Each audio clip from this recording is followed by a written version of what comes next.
Hello, welcome. Today I am slightly underprepared, which I guess is not new because that happens often. Hello. So today we are going to be working on a acrylic gouache painting, which I've never done on live stream before, so that should be fun.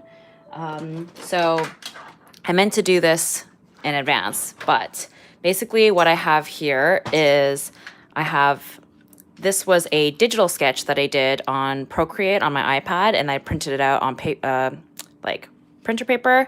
And then what I'm gonna do is I'm going to cover the backside with graphite, and then we're gonna trace it and it'll transfer onto the wood panel. I've done this in my regular YouTube videos before, but yeah, it's that's my process of transferring something onto a surface that isn't paper that I would normally use like a light pad on. So here it is. So I have this big chunky graphite pencil that I'm going to use.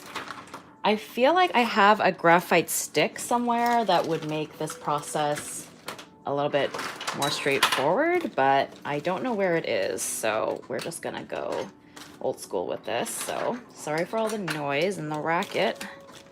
Give me a second here. I got a late start to the day, so I'm a little bit unprepared, but we're doing it. It's live. How is everybody? I love your style so much. You're my idol. Love you so much. Oh, thank you so much. Finally got to join one of your live streams. Yay, I'm glad. I'm glad you were able to come. Oh, a wood panel. Love your wood panel paintings. Thank you. Yeah, it's been actually a really long time since I've done a wood panel painting, and I really enjoy them. So I'm excited to get into it. Okay, let's go. So we're gonna cover the back here. And there's actually gonna be, I think, some sketching that I wanna do as well. I wanna add a couple of more decorative elements onto the piece as well. So we'll do that too. Another kind of quicker way of going about this is to buy just like a graphite sheet. And basically it's what it sounds like. It's a sheet of paper that's already covered in graphite. So you don't have to do what I'm doing right now. But I'm super manual. Even though, yeah, the graphite paper is really not actually that expensive. But in any case, maybe I should just get some. I love your wood panel work. They always come out so beautiful. Yay, thank you. I'm glad. Hi. Oh my gosh, so exciting. Pipa just finished her live and now you just started yours. You are my two favorite YouTube artists, so I'm having the very best day. Thank you for streaming. Thank you so much. I love Pipa. I actually popped into her stream just before doing mine. So it was kind of perfect because I was finishing up this sketch. Okay, so the sketch is now covered in graphite. I've got the wood panel here. So this is wood. I've gessoed it already and sanded it so that it is nice and smooth and ready for painting. And oops. So what I'm going to do also is I am going to tape it into place so that it doesn't move around. I have graphite paper, but mine was really cheap, so the quality isn't that great. It's kind of struggle to work with. Oh no, that sucks. Well, I suppose you can always do this trick that I've done here with the graphite covering the back.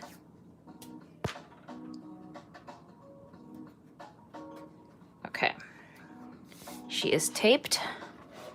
And I like to use a ballpoint pen when I do the tracing just because it's like a really hard tip, I guess. So I guess I'll do the character first and then I'll do the outline after. I'm really glad your stream is on a Friday this time instead of Saturday because I always miss them because I'm always out. Yeah, I'm glad that, yeah, I think someone else had mentioned that as well, that they can't do weekend ones. So I'm glad that I can accommodate for a weekday live stream. For me, I think I actually prefer a weekday live stream, because then my weekend can just be a weekend and I don't have to worry about work at all. Because as much as I do really love live streams, I find them really, really fun to do, but it is technically work. So it is nice to do them on a weekday. But I try to switch it up because I know some people can't do weekdays, so.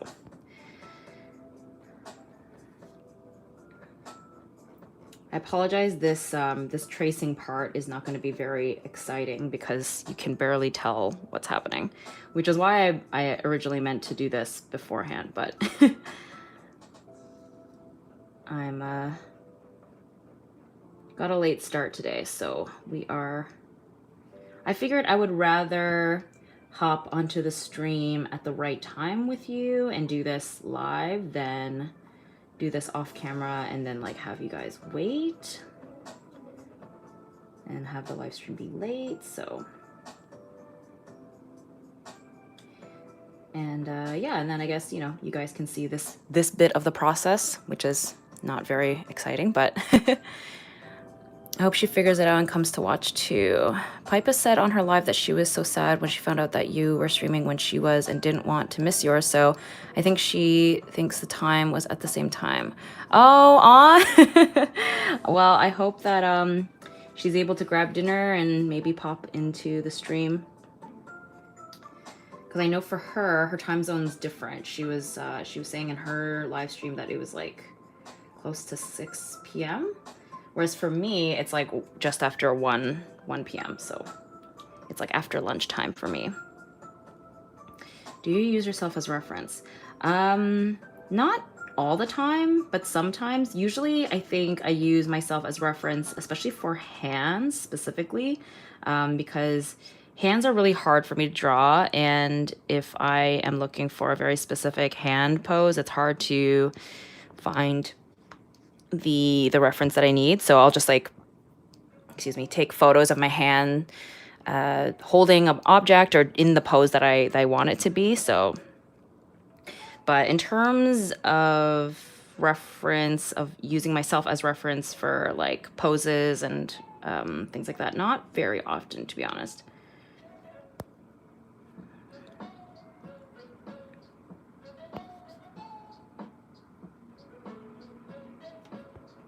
Sorry if I'm not keeping up with the chat quite as much. I want to get this done as soon as possible so that we can start painting, which is obviously the more exciting bit.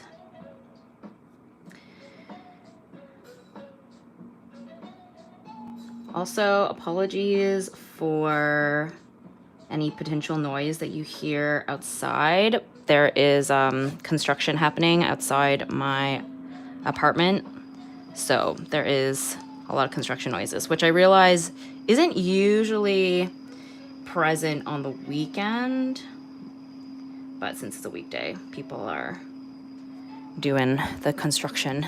It's the first time I see your live stream live. I used the recorded ones to draw before and love it. Oh yay, I'm glad you're able to join the actual live.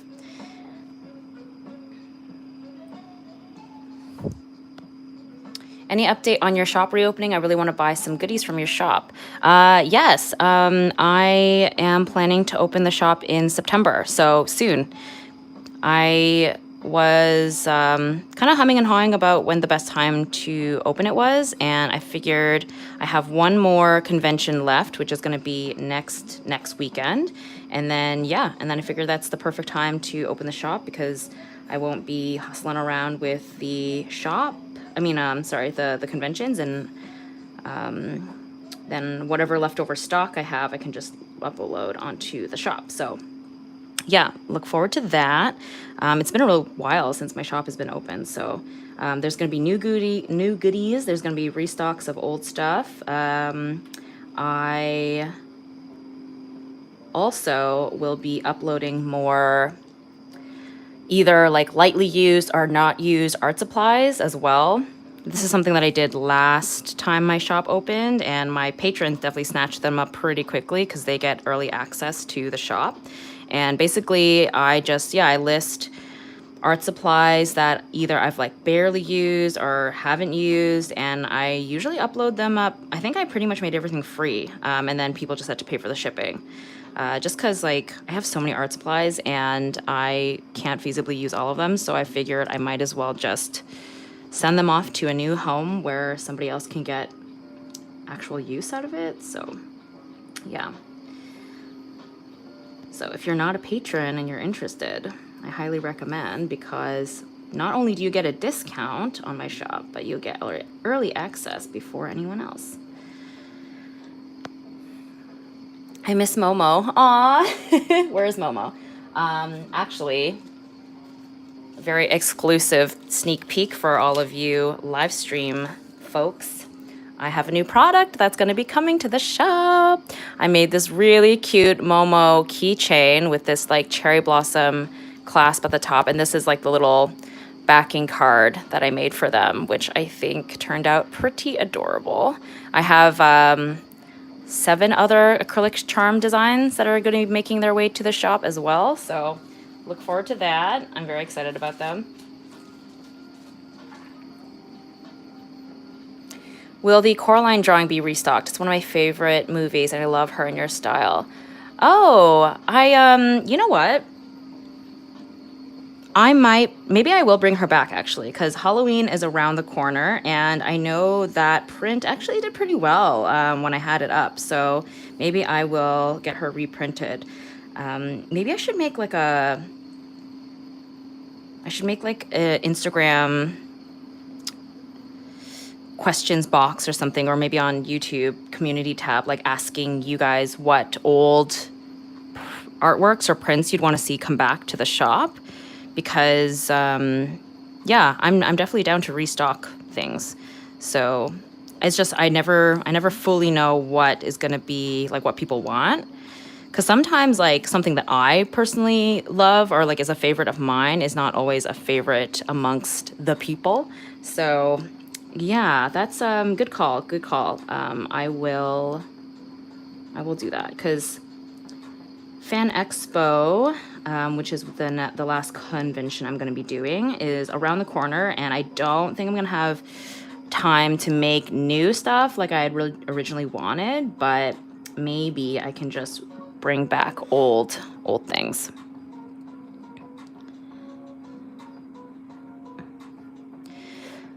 So how are we doing here? So you can see actually, yeah, the sketch is now coming through there. We're getting there. Sorry for the delay, friends. We're almost there though. We're gonna do the hair, do the background, and then I'll do like one more pass with like a colored pencil just to make it all cleaned up, and then we can start mixing some paint,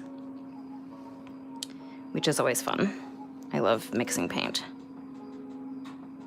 And I think live streams is great for color mixing, because you can see what I'm doing, as opposed to a YouTube video where I usually edit that stuff out. But yeah, my last convention was Pretty Heroes, which was last weekend, and it's in Toronto here, and it is a smaller convention, so I knew it was going to be a little bit slower, but it was still great. Everyone is so sweet, and it was fun. It was wholesome and adorable.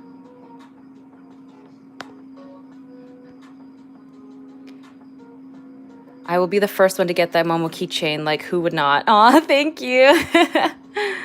Hi, I'm entering my late 20s, and I guess I was kind of nervous thinking about becoming 30 in a few years, but then I see you, other artists and streamers around that age, and I'm not afraid anymore. Yay, I'm so glad. Oh my gosh. Let me tell you, I was also really dreading turning 30 last year. But yeah, I think that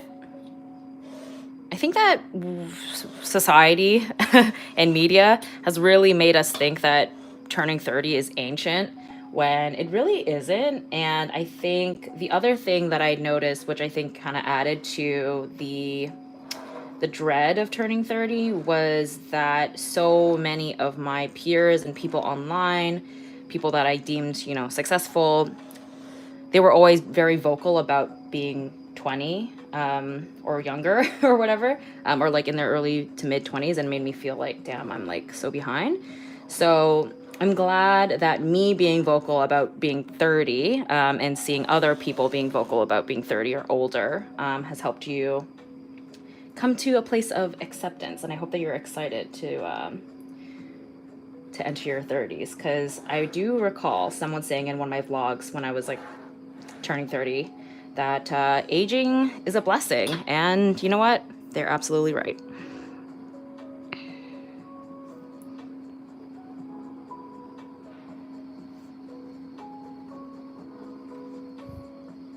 Just think of 13 going on 30. Yes, I always think about that now. The 30, flirty, and thriving, I think is the quote.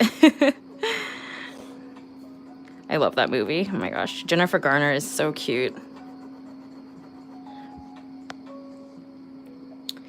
Do you have any tips on starting a YouTube channel? I would love to start one, but don't know any free apps to edit videos. There is an app or a program called Resolve that is, I believe, free, and it's like a video editing app. I've never used it myself personally. I use Adobe Premiere, but I had heard that was a good alternative for something that was free. So that would be worth checking out.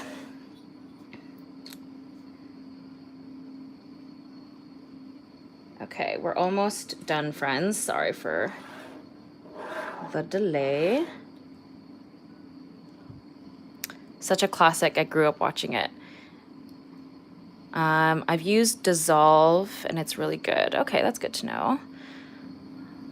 Your art has your art style has been such an inspiration for me for a long time. Thank you. Yay! Thanks so much. How are you doing with your sketchbooks?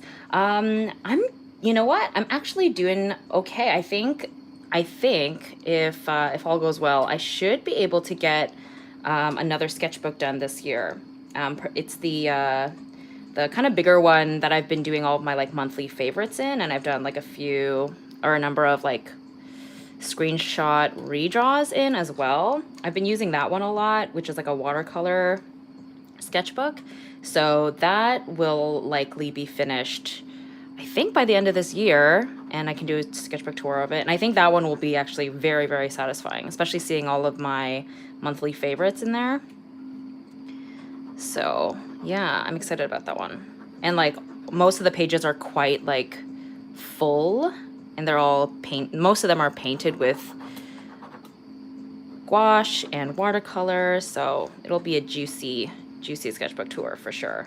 And then I have another one that I've been working on for a while that's a watercolor sketchbook that has maybe, I want to say like 8 pages left or something, so I might try and get into that one next. I've done a few screenshot redraws in there as well. I really need to get into drawing in a sketchbook. I only draw digitally. I know I need a sketchbook for art school. Ah, yes. Having a physical sketchbook I can see it being kind of a burden, especially if you're used to digital, but it is really nice to have a physical thing and be able to like flip through it. And yeah, definitely for art school, I think is particularly good to have. I'm not great with being loosey-goosey in a sketchbook. I'm very involved with my sketchbooks, which is why they take me so long to finish. But, you know, that's the thing. Everyone has their own way of going about sketchbooks, and I don't think there's any wrong way. I uploaded my previous sketchbook tour. I made like a big disclaimer at the beginning describing how, you know, the way that I approach sketchbooks is a little different than most. And then I still got comments of like people saying, this is an unrealistic look into a sketchbook. But anyway, some people will just be cranky about anything. Just came from Pipe Buzz. Yay, love her. Do you think art school is worth it? I think that art school is really subjective. There's so many factors on, you know, the type of learner you are, what type of program you're going into, what school you go to. because I know lots of artists who are self-taught or didn't finish art school and are like very successful, like Sibylline, Maynette, Lee Alexin. Those are two examples of people who are doing very, very well in the art field and didn't finish or dropped out of school. Audra Auclair as well, she dropped out of school. So yeah, it's not necessary, but like for me, it was worth it because straight out of high school for me, I was not a very disciplined person at that time. I just wanted to like party and socialize and stuff. So for me, like structure and school like really forced me to get work done and like do things. Whereas, you know, some people might be able to do that on their own without school. So another thing is school is good for networking as well. Again, it depends on what you want to do. If you want to be completely independent, then you might not necessarily be keen on networking.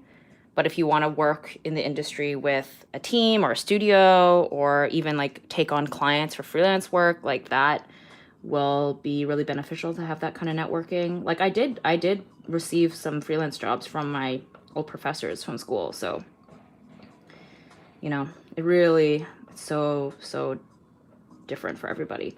And also like the type of learning environment, like are you somebody who needs that like structure, or are you pretty well self-sufficient and you can be self-driven to teach yourself things? When I was, you know, 19 through 21 or 17 through 21 or whatever it was, when I was in school, like I was not disciplined enough to teach myself how to use programs and assign myself projects and stuff. So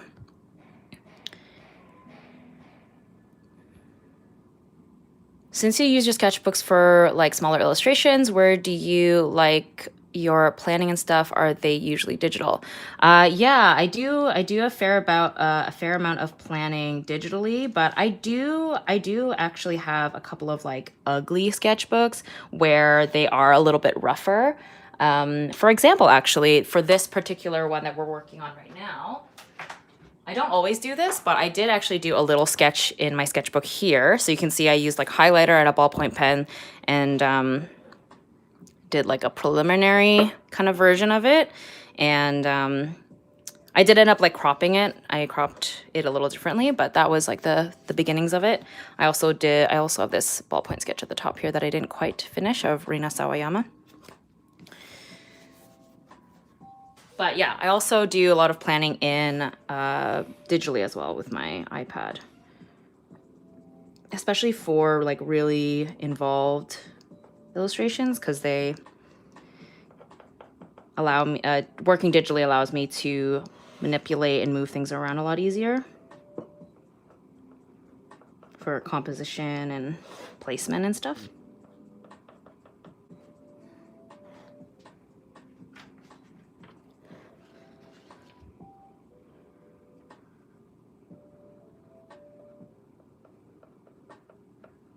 We're close to getting to painting, I promise. We're getting there.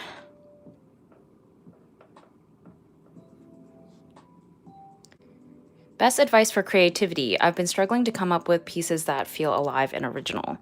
That is a tricky one because I feel as though I struggle with that as well. Something that I often like to do for inspo is just consume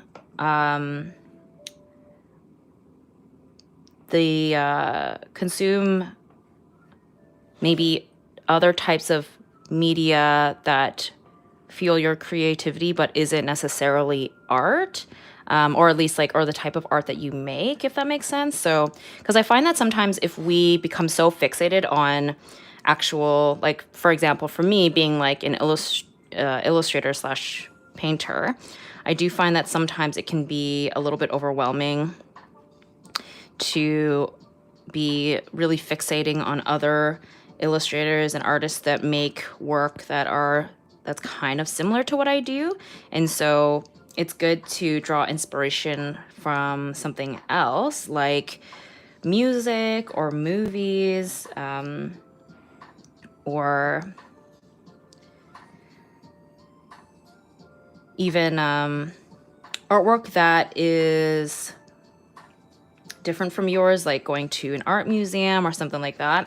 I've been going to art museums a little bit more lately, and I've been finding that pretty inspiring because the work is like quite different from what I make, but it's cool to see different forms of media and take inspiration from work that feels very different from mine.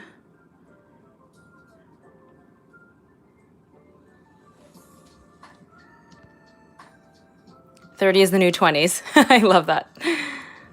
Agreed. I get lots of inspiration from watching historical costumes. It's wild, but it works. Oh, yeah, definitely.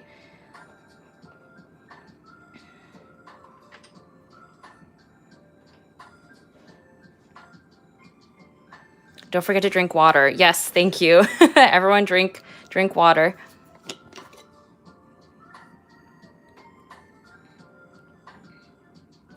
I would really like to see Medusa in your style.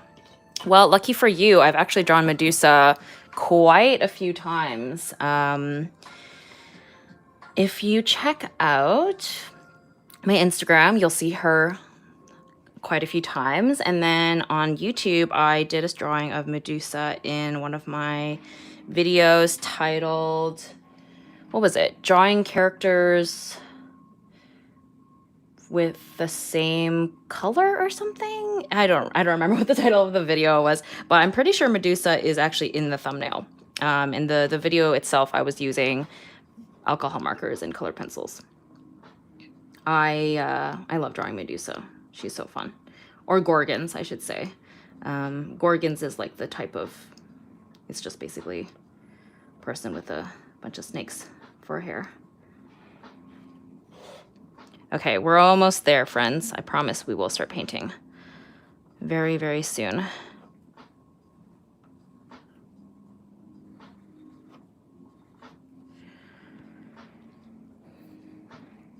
Do you watch any VTubers? What's a VTuber again? Is that like when they don't film themselves? It's like a character. Is that what that is again? I guess it's safe to say if I don't know what it is, then I don't.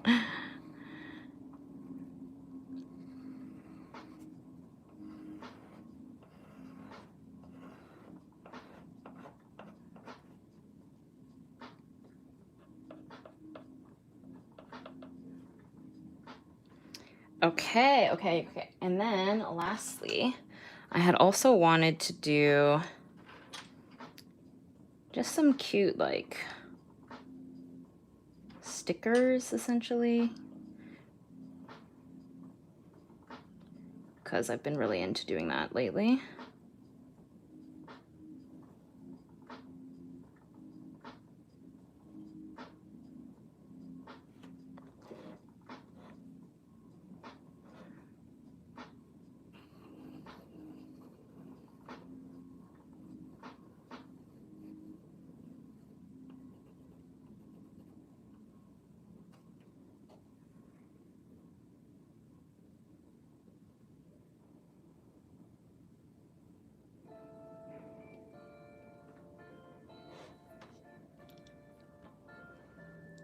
VTubers are streamers that use anime characters as avatars to stream. Yes, okay. That's what I thought. So no, I do not watch any of those. What's your favorite TV shows? Ooh, that is a tricky one. There's so many. I guess of all time, Avatar: The Last Airbender is probably my favorite.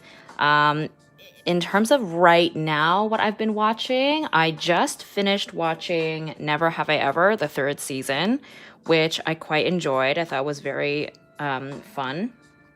And that show always makes me cry at least twice. So this season was no exception.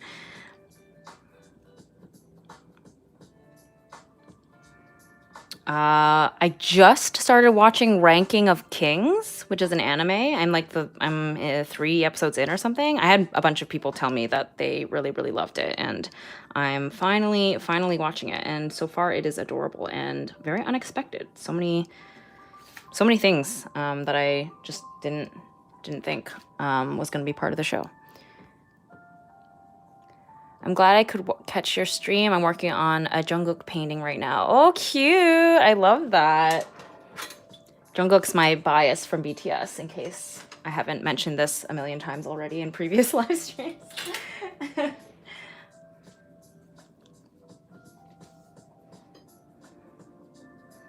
Okay, so before we begin, I want to show y'all my color planning that I did for this.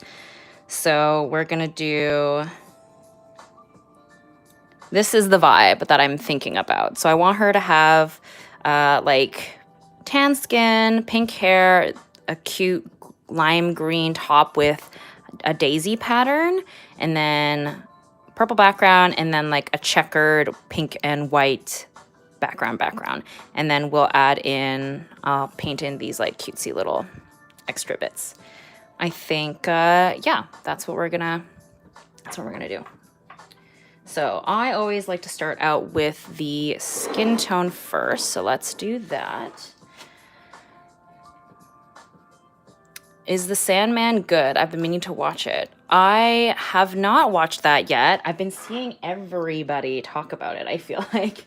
Yeah, no, I haven't seen it yet. Let me know what y'all think of it. I am curious about it because it seems to be very popular right now. It's based off a book, right? Correct? Yes, maybe? Oh, also, I realized that I also wanted to do... I also kind of wanted to do my little rim lighting thing. But the question is, which side do I do it from?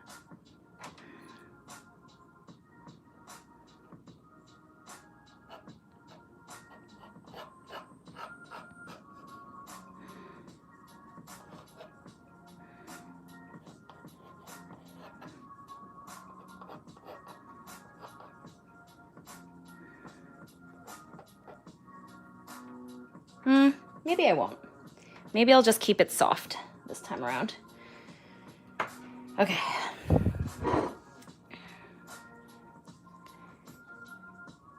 It's based on Neil Gaiman's comic. Oh, okay. The animation of Ranking of Kings looks super fun. Yes, the animation of Ranking of Kings is so charming and has this very like old school vibe to it. I absolutely like am in love with the style. It's very fun.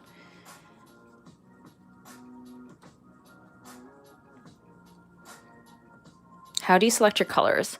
It's hard to say. I guess like when I went into this painting, I got inspired by some color palettes I saw on Pinterest. Basically, that included the lime green, the purple, and the pink. And so I knew I wanted to incorporate that into this. The nice thing about digital is you can kind of fiddle around with the colors. So if I select this and go to saturation, I can, you know, toggle this and be able to fiddle around with different color schemes that way.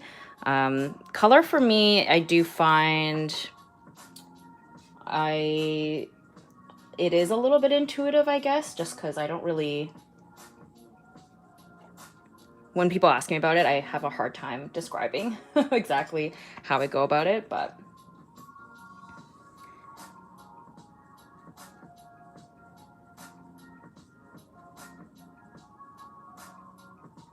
But yeah, getting inspo from color palettes that you see elsewhere is a good place to start, I think.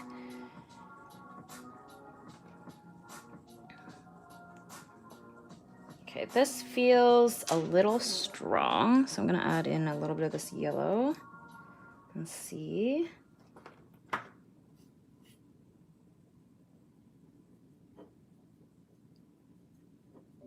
Go with that and see how I feel about this. And by the way, this is just water, just tap water in like a bottle. Have you seen The Dragon Prince? It's made by the same people who worked on Avatar: Last Airbender. Yes, I have seen, I think, the first season or so of The Dragon Prince, like quite a while ago, like originally when it first kind of came out. And I really wanted to like it. But it didn't capture me the same way that Avatar did. Another kind of thing that I had a hard time with was the animation, because it has that like 3D, it's like a 3D animated thing, which is not really my vibe. So, but yeah, I know the voice actor for the main character is the same voice actor as Sokka, which I enjoy, because Sokka's my favorite from Avatar, but alas.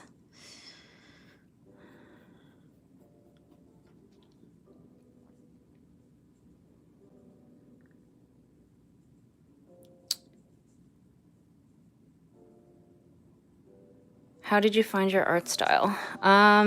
It's a journey. It's an ongoing journey. I have a YouTube video linked in the description if you want to hear me discuss it in detail, but I always say that it is a journey and not a destination, your art style.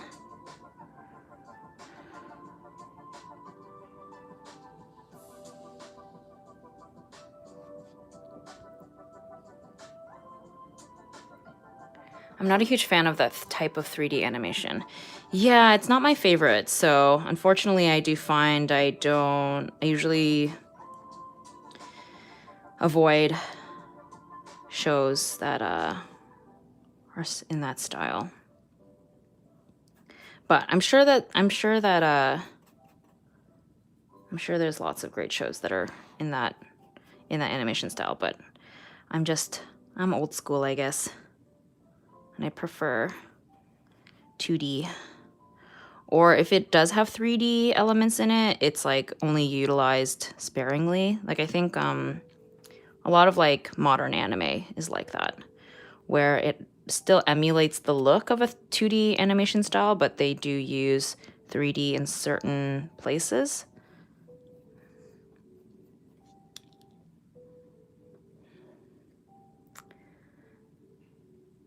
Have you seen the trailer for the new show called Wednesday? I'm assuming we're talking about like Wednesday Addams, right? Like Addams Family. I haven't seen the trailer yet, but I have seen the family photo of the Addams Family for the show. I loved Addams Family Values, and those like Addams Family movies from the 90s. So I am curious about this new show. I don't have like huge expectations for it, just because I find any kind of reboot or remake, revisit, I never love it in the same way that I loved the original. So, but I am curious about it.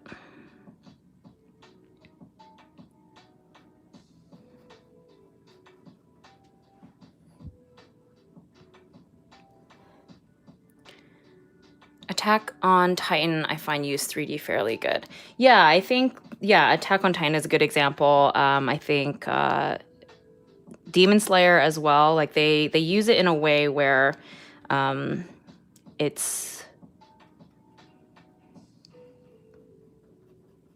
I think, just helps the animators map out more complicated action scenes and things like that.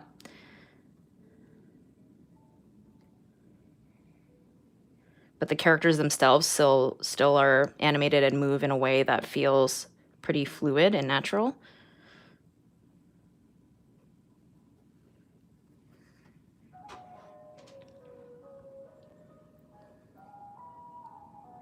Do you listen to Stray Kids? I do. I love Stray Kids. I was very sad that they didn't come to Canada when they were when they did their world tour. Or I think, are they still technically on their world tour?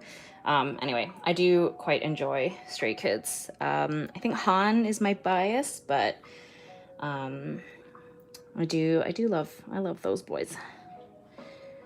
I haven't really watched too many of their like variety shows or anything yet, But I watched a few of their like 2 kids, 1 room like interviews with each other. Those are pretty interesting. Okay, so I'm gonna let that dry. And yeah, what I like to do when I do acrylic gouache paintings, I like to kind of do like a really thin, patchy first pass just to get the color down and get the paint down. And then I go in with a few more layers to like build up the values, the shading, and like get it obviously more even or less patchy, I guess. Next, I think actually what I might do is draw in the daisies. I wasn't sure if I was gonna paint them on top or paint. No, I think painting on top actually makes more sense because painting around them all is gonna be annoying, I think. So let's actually nix that idea.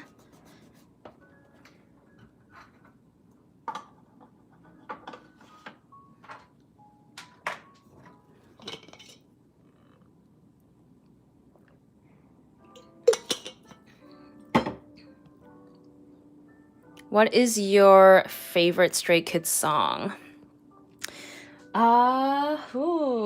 Tough question. Maybe the first one that comes to mind is Thunderous. I feel like it changes depending on what is out. I think Thunderous might be... I really enjoyed that one when it dropped. I think that might be my favorite right now.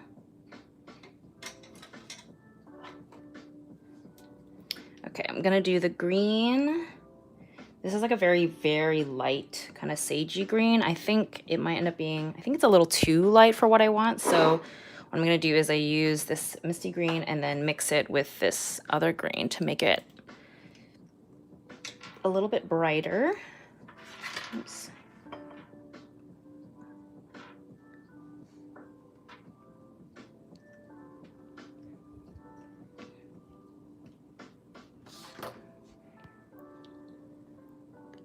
How can you possibly choose his favorite Stray Kids song? There's so many, right? It's like choosing your favorite child. Even though I made a selection, but I feel like if you ask me a week from now, it might be different. I might give you a different answer.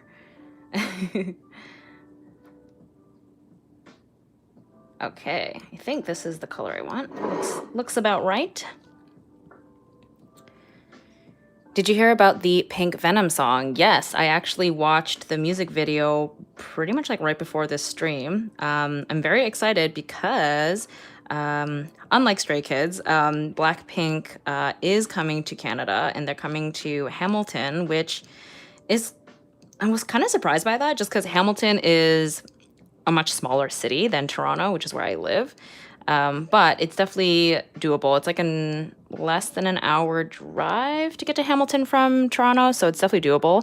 My friend, I think, is going to be keeping an eye out on the ticket sales, so hopefully we can snag some tickets and go see Blackpink, which I think will be a great, very, very great, fun show. But yeah, speaking of concerts, I am going to be seeing 17 really soon, actually, September 3rd.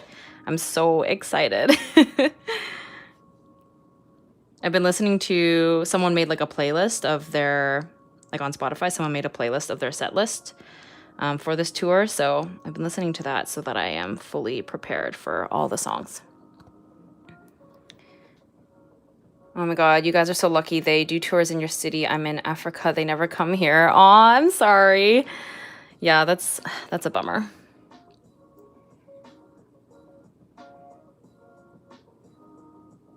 That is a benefit of living in Toronto, is whenever an artist goes on tour, usually they come to Toronto if they have a Canadian tour date. And if not, they usually end up nearby, like Blackpink coming to Hamilton. 17 Hot is so good, right? I'm obsessed. I remember you mentioning on another stream that you're going to 17's concert soon. Are you excited? Yes, yes, yes. Yeah, I just saw on Instagram that there's gonna be like a pre-dance party or something. So like somebody or a team, someone has organized like a 17 dance party like the night before the concert, which I was like, oh my gosh, that sounds so fun. I asked my friend if she wanted to go, but she is going to like a Taylor Swift dance party like the night before. So she's just like, I don't know if I can do 3 nights in a row, because she's coming to the concert with me. So I was like, yeah, okay, that's fair, that's fair. But she was like, I don't know, maybe I'll change my mind. So we'll see. But obviously the actual concert itself is the priority. She bought a light stick. I don't know what they're called, like the carrot bomb. I didn't buy one just because I don't know what to do with it afterwards. But I do want to get a t-shirt or something, some kind of merch when we get there. That sounds so fun. Manifesting that they come to the UK at some point. I'm manifesting that for you too. That'd be amazing. I'm very excited. I hope that all the members are like healthy and safe and good when they come, because I know Dino unfortunately got tested positive recently. Okay, this green actually I think is a touch darker than I wanted, but which is fine because I'll lighten it up when I do another layer. I really like Vernon from 17. Vernon's so cute. I'm so excited that 2-1 is on the set list because I love that song. Him and Joshua sound great, and I think that like pop punk vibe really suits Vernon especially, and also an all English song, which I'm not mad at to have on their world tour.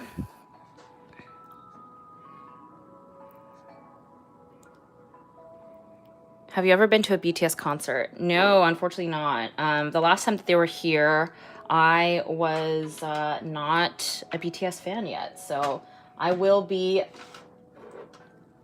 very excited for when they get back on tour and they come, hopefully. Okay, now the skin layer should be dry. So we are gonna go ahead and start painting the next layer. I think what I'm gonna do is, I do like to have like a blushy tone, so I don't know, I think this pink might not be the right, I'm gonna see actually. We're gonna see what it looks like. If not, then I will get a red instead to mix in. Oh, that was too much pink. That was too much, so let's actually pull that out. Let's pull some of that out because that's too much. And maybe I will actually, now that I've pulled out some of this paint, I will paint some of this background perhaps. Just, or no, her hair. What color did I have going on here? I guess I had like a more corally color happening here. I think it's not a bad thing just to get this paint down. The thing about acrylic gouache, unfortunately, is once you squeeze the paint out, you have to kind of commit to it because when it dries, it's permanent. And I really hate wasting paint. So I try to use it all up as much as I can before it dries out. Which leads me to sort of jumping around a painting quite a lot. I think I'm just gonna paint over the clips and then I'll do that afterwards. I think I've added too much water. It's very watery, but it's okay. The benefit of acrylic gouache is you can paint over it. It's very opaque when you use it straight out of the tube.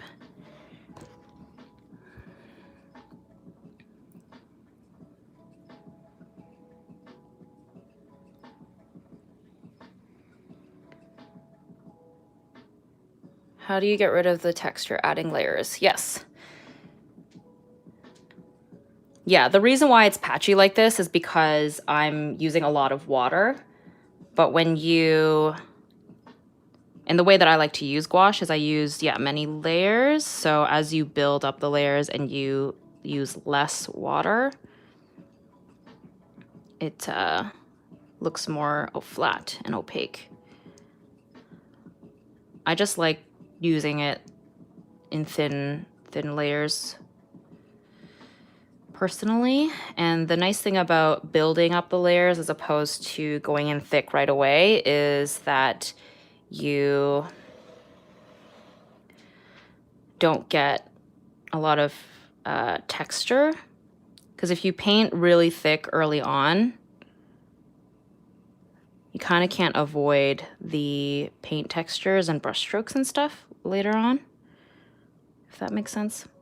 I have a lot of YouTube videos of me painting with acrylic gouache where I probably provide more succinct advice.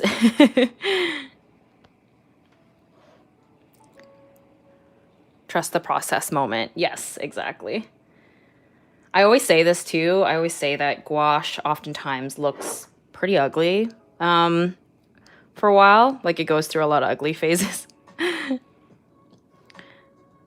Whereas I think something like a medium where you can see the line art much more clearly, there isn't as many ugly phases, or the ugly phases isn't as bad because the line art really helps make everything look a little bit more cohesive. But yeah, definitely one of those trust the process moments. And I think because I've painted with gouache so often that I've gotten a little bit more used to the ugly phase. Not that I'm like immune to it. I still get a little bit discouraged if something looks bad for a while, but practice makes progress, as they say.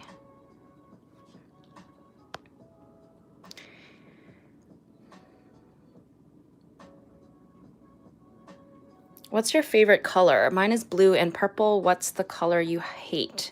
Don't say green because everybody hates green. I mean, Shrek is green. I love pink. Pink is my absolute favorite. I think pink and blue is my favorite color combo. What color do I hate? I don't know if I hate any colors. Ironically, green actually was a color I didn't used to use often. I didn't hate it. I just didn't use it very much. But I actually, kind of over the past, I don't know, couple years or so, I've been using green a lot more often, aka right now. So yeah, I don't know. I've been enjoying green actually quite a lot. And I bought like a green couch even, like a dark emerald green couch, which I absolutely love.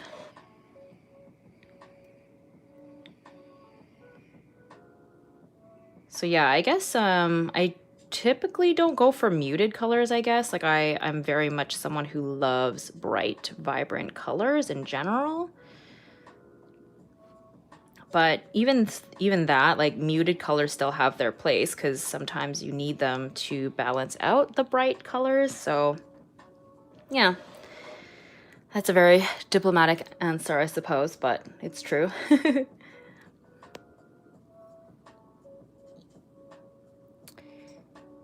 Pink and blue, the colors of Persephone and Hades from Lore Olympus. I love that webtoon.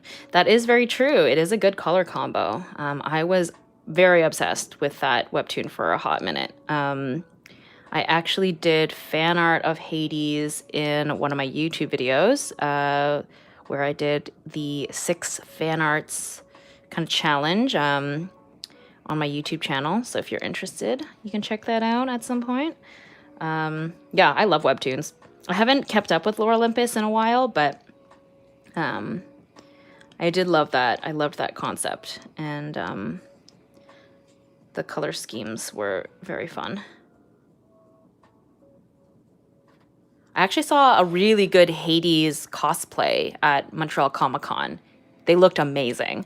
And they even did like, they painted their skin blue and then they had done like a galaxy kind of effect on their face, almost like star freckles. It was so beautiful. They like walked past our table like very quickly, but I caught a glimpse and I was like, you did a good job. You look amazing.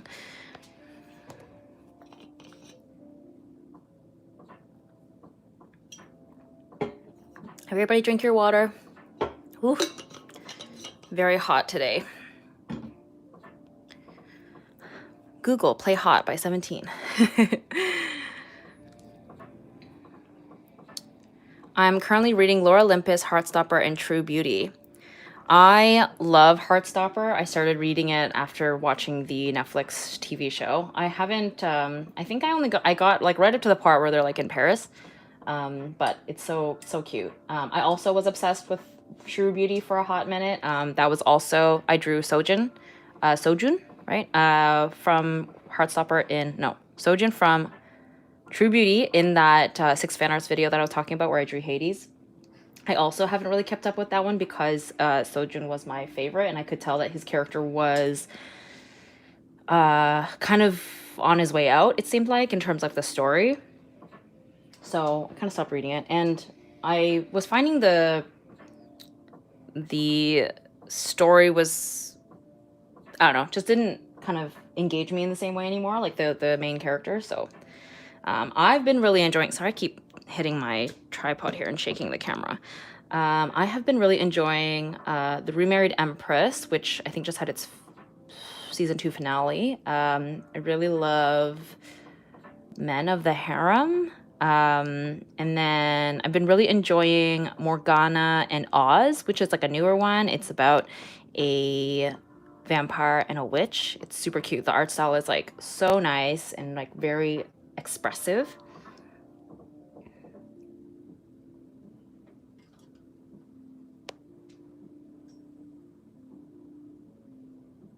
True Beauty story started to drag after a while, so I stopped reading it. Yeah, that's kind of how I felt too. It just felt like, where are we going with this? And some of the storylines were getting like really crazy. So yeah, I'm okay to put it to rest for now.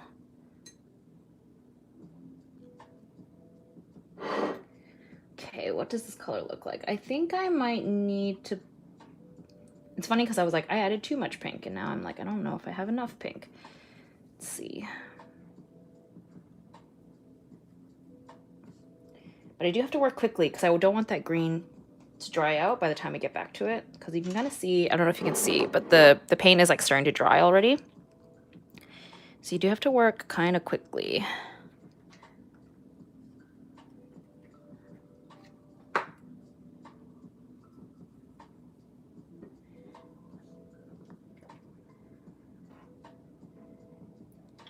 So generally, I like to mix multiple colors and then kind of swap back and forth between them. So you can see I have like a lighter skin tone and then like a darker skin tone. And what I'm gonna try and do is use them back and forth for this. And then hopefully we get them to blend with each other. But looking at it right now, I'm like, I might have used too much water.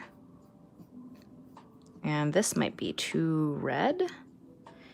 It's been a while since I've painted with gouache, I think, right? I'm trying to remember. And I've never painted with acrylic gouache on live before, so it's a little risky on my part here, but something that I've come to accept is I don't necessarily have to finish the thing on live. I was like, I got into this mindset where I like thought I have to finish the thing on live, but that's just not always how it goes. Yeah, we're gonna let it dry and see what happens. I think the thing with acrylic gouache is usually the dry shift is not really that drastic. So whereas with regular gouache it is. So I'm thinking this feels a little bit too red. So I think what I need to do is add a little bit more of use more of this lighter color, which is much more muted, yeah. The background is going to be purple, so I might use purple for the shadows.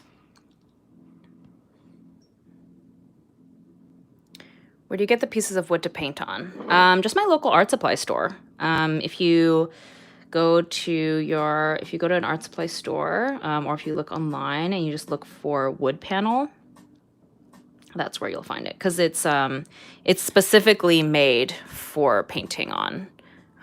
They call this like a cradled wood panel when it's like structured like this on the back, and yeah, I gesso mine, like I prime mine with a white gesso. Sometimes I use clear if I want the wood grain to be part of the piece. Like Audra Kowalski. If you guys are familiar with her work, she often utilizes like the wood grain in her artwork, but oftentimes I don't, so I just paint it white. And I personally prefer painting on wood than canvas because I don't like the bounce, like kind of the bounce back from canvas because it's, you know, a fabric or a material, fabric material. And I also prefer a very smooth surface. And so with wood panels, you can sand it down and get a pretty smooth surface, as opposed to with canvas, you're always going to have that grain a little bit, no matter how often you, how many layers of gesso you do on it, I find.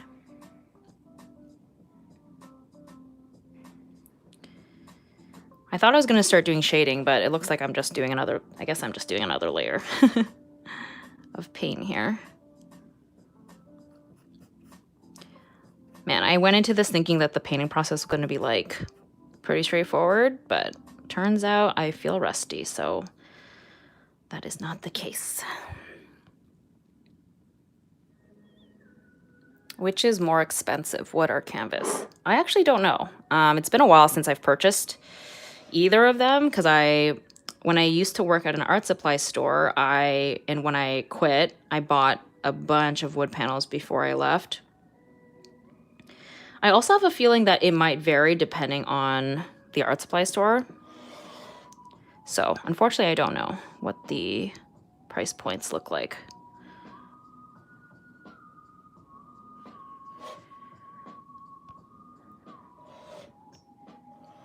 You can also see the canvas while painting, and I don't like that. Yeah, exactly. I just don't want that like grain texture. So that's why I prefer the wood panel. And wood panels are just like way more sturdy, which I enjoy too. Like when I'm just like packing them away, or if I'm shipping them, you know, if someone purchases one and I'm shipping it, I feel way less nervous about it getting, you know, ripped, dented, whatever, because they're pretty solid.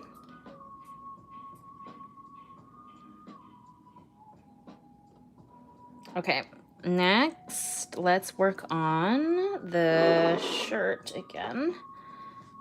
Or shirt dress thing. I don't know what else to call it. So I'm gonna try to do some shading now, perhaps. Maybe. So I'm gonna use this lighter green to try and hit kind of the higher points.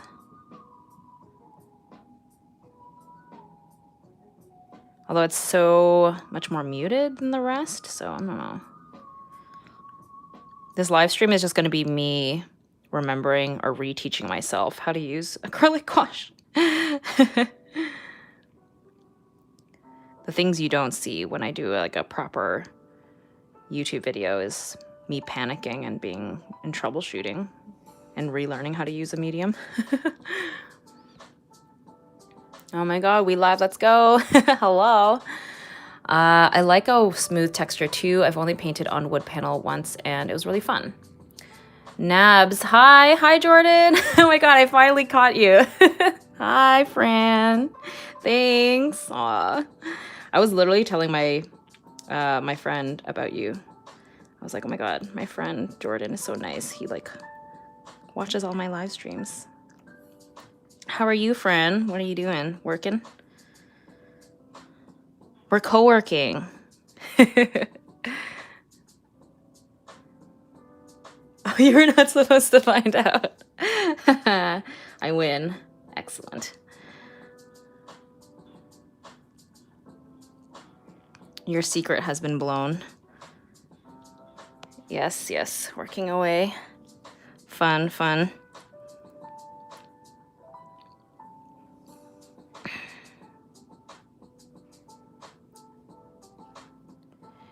Should I use a different paintbrush for this part? I don't know.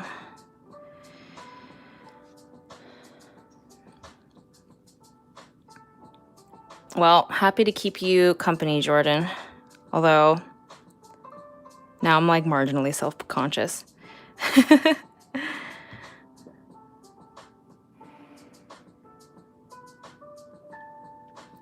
I always just like operate in a way where I assume that people who are watching my content are people I don't know in real life, but then I realize that that is not always the case, which is pretty wild. So for anyone else that I might know in real life that who are lurking and chilling, hello.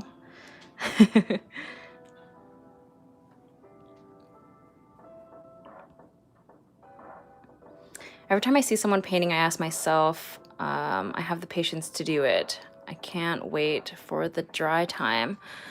I understand where you're coming from because I am also actually quite an impatient person, which is why I don't paint with oil paints. But if you're annoyed with dry time, I recommend using a hair dryer or like blow dryer to speed up the drying time. I find that helps, especially with watercolors or like really, really wet mediums. I find that that's kind of how I go about it because I am also very impatient when it comes to that.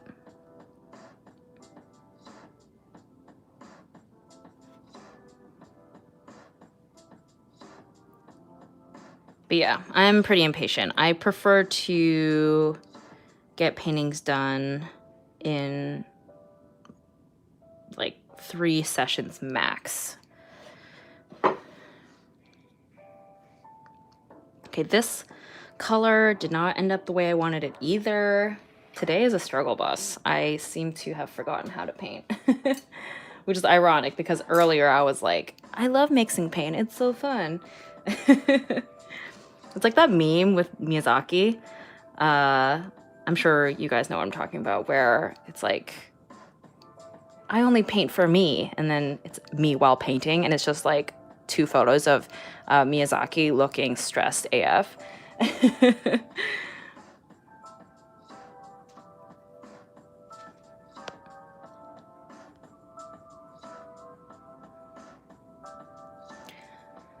I just realized they're complementary colors. I'm afraid of the strawberry will look off.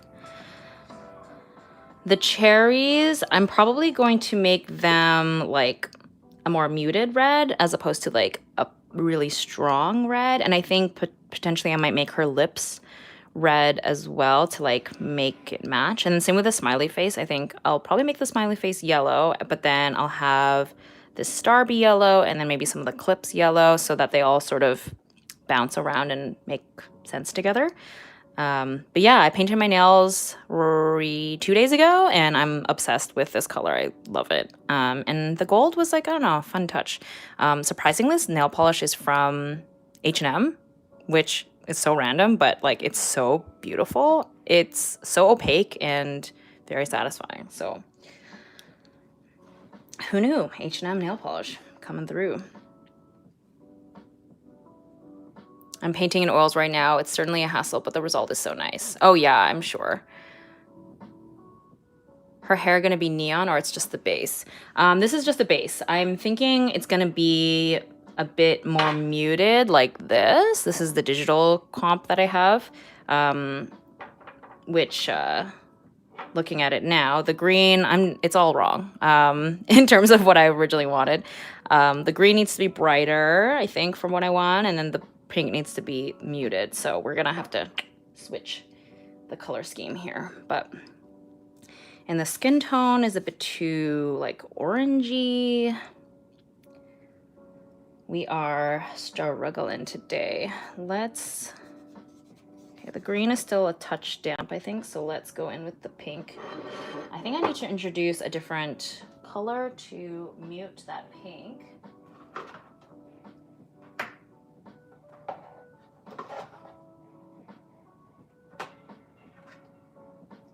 Okay.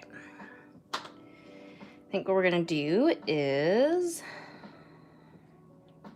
use this neon pink again, but we will mix it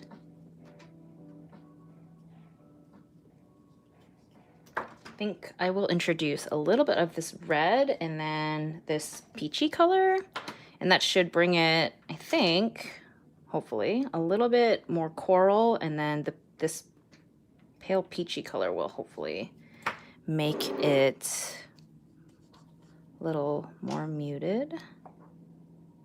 Let's see. And add a little bit of water.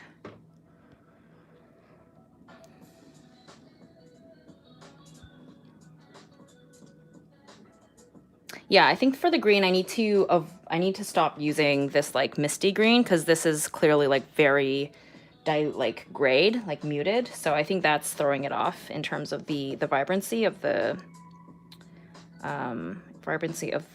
green that I was using. And then also, yeah, to hit the highlights, I should use yellow as opposed to that misty green. Okay, now we're at like a neon coral.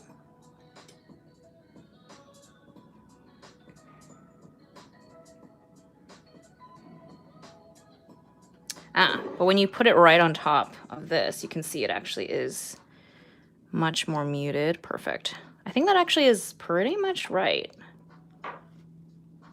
Pretty good. Sick. The other thing I need to do for sure to help like get a sense of all the colors working together is the background. I'll definitely need to paint in the background soon too, because the way that colors look when they're right up against others really changes as opposed to when it's right next to a white.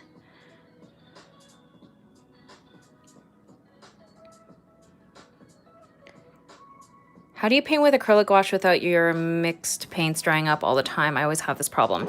Oh yeah, I run into that as well, which is why I was discussing earlier how I try to have to work kind of quickly. Like this section over here is like totally dry now. This bit is already starting to dry.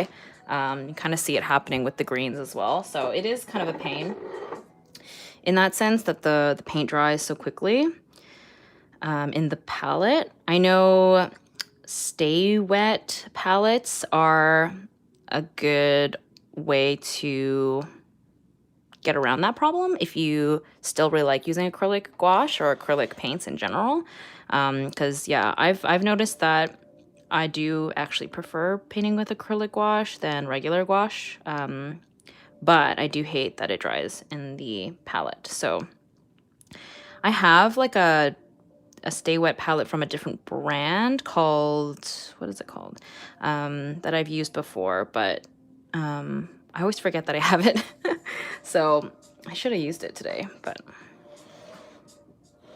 okay. This color is still actually a little bit too dark. So we're gonna add in some white.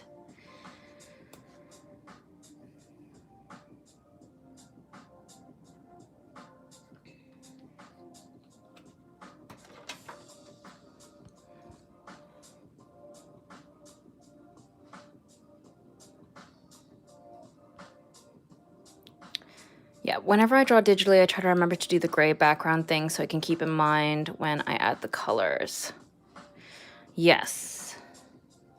Yeah, that's why, you know, even with traditional painting, a lot of times people like to do like one pass of a color first, which I do sometimes, depending on the piece. But with this one, I really wanted all the colors to be pretty, I wanted them to really pop and stand out from each other. Okay, this I think actually is the color I want. I think. I'm going kind of messy with this. I'll probably have to repaint all the white parts.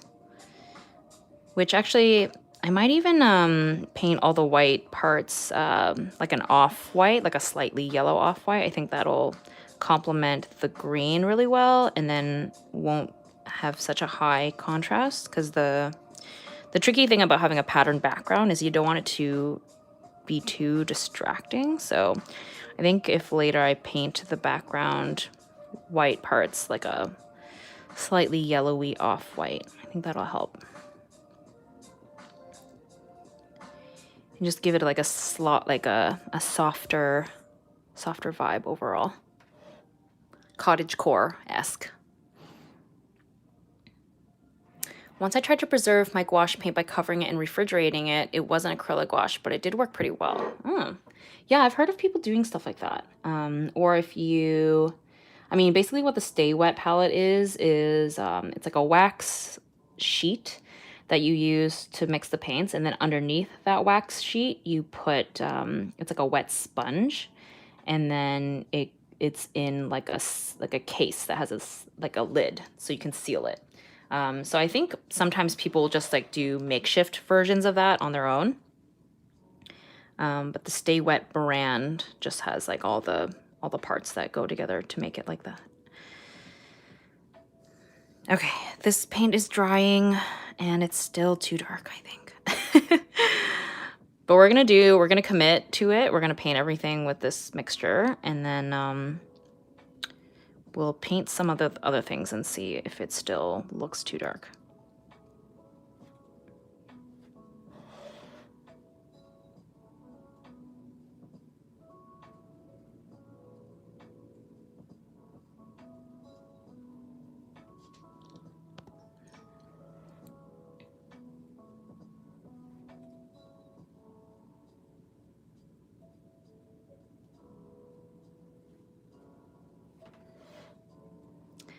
What does everyone have planned for this weekend? I'm just realizing, or just remembering that it's Friday today.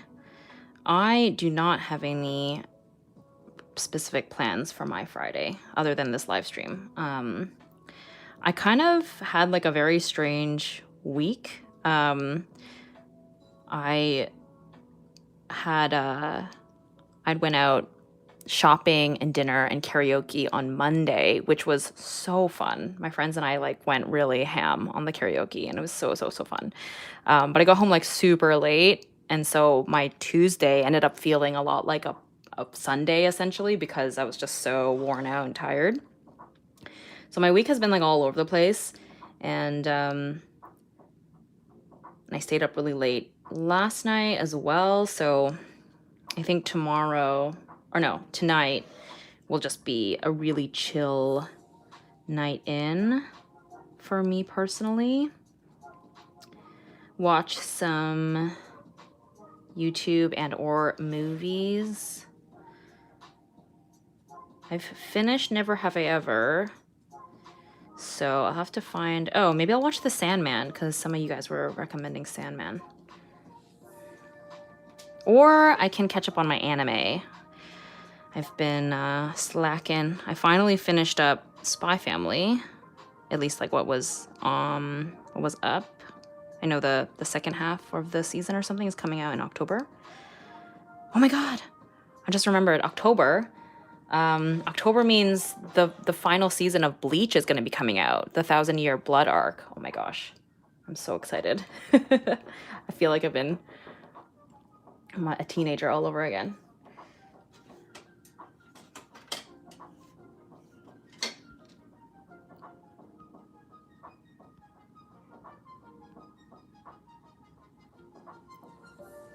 I'm seeing 17 tomorrow, but it still hasn't processed and I have nothing to wear. Oh my god, I'm so excited for you. I'm seeing 17 soon, in like a few weeks. I'm gonna work in commissions. Ooh, very nice, very nice. Dinner and karaoke sounds lovely. Unfortunately, a lot of packing. We're moving by the end of the month. Ooh, I wish you luck. Packing is not fun. Playing D&D. Ooh, lovely. Love that. Gotta go shower soon. Probably will miss the rest of the stream. Sad. Aw. Well, I'll have it up for you to watch later, so you won't miss anything.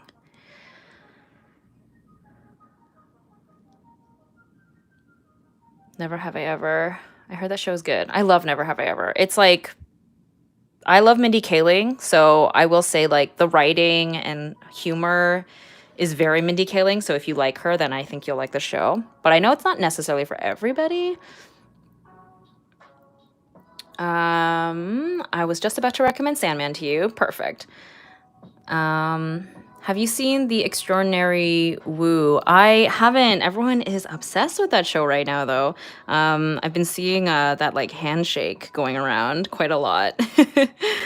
I haven't seen it. I have yet to dive into K-dramas in general, so I've heard that Extraordinary Woo is very, very sweet and wholesome, though, and Netflix is definitely recommending it to me a lot.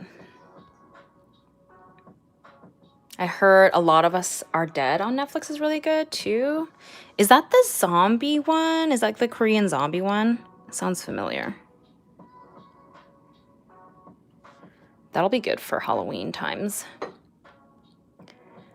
I'm starting the process of writing my memoir this weekend. I'm really nervous but excited. Wow, that's incredible. Good for you. That is, I definitely can see why that would be nervous, but or nerve-wracking, but also exciting. Good for you. That's awesome.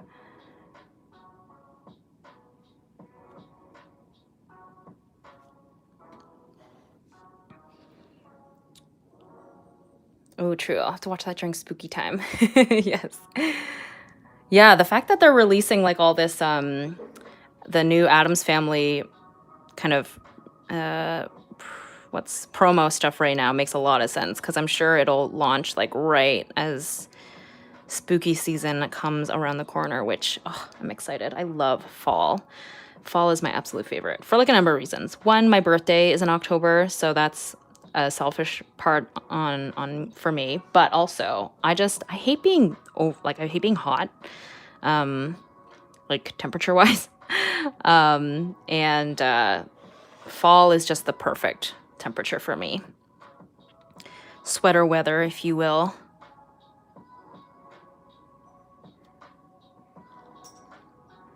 Dude, summer is not it. I've come around. I used to absolutely hate summer, but I've come around to embrace it to a degree, but it's still not my favorite for sure. Like spring and fall is where it's at. But I did go to the beach a couple of times this summer, and we did kayaking. And I might be going to the beach again, like next week or so, if it's still. I mean, it's pretty hot today and yesterday, so I'm sure that temperature-wise, it'll still be pretty warm. Like September, everyone's brain immediately goes to fall, but September here is still pretty warm. It's like basically summer still, so for the most part.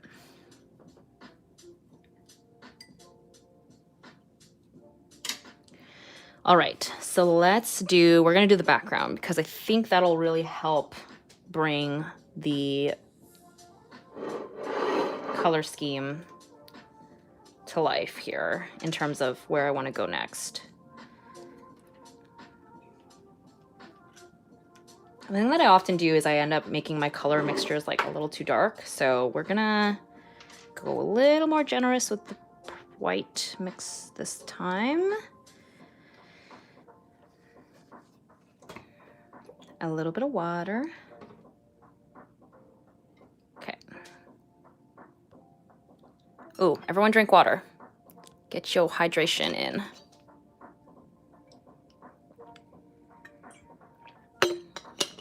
This is my first time on this live. It's very relaxing. Oh, yay, I'm glad. Thanks for joining. I love fall because of pumpkin spice. Oh, right. Pumpkin spice. I'm actually not a big pumpkin spice person, but maybe I need to give it like a proper shot. I feel like I don't know. But I do love like drinking warm tea and hot chocolate. Although I do love like iced coffee. That's like that might be like my favorite thing about summer is drinking iced coffee. Priorities. Hi. I'm going to the farmer's market tomorrow. So excited. Ooh, cute. I love that. Get those fresh fruits and produce.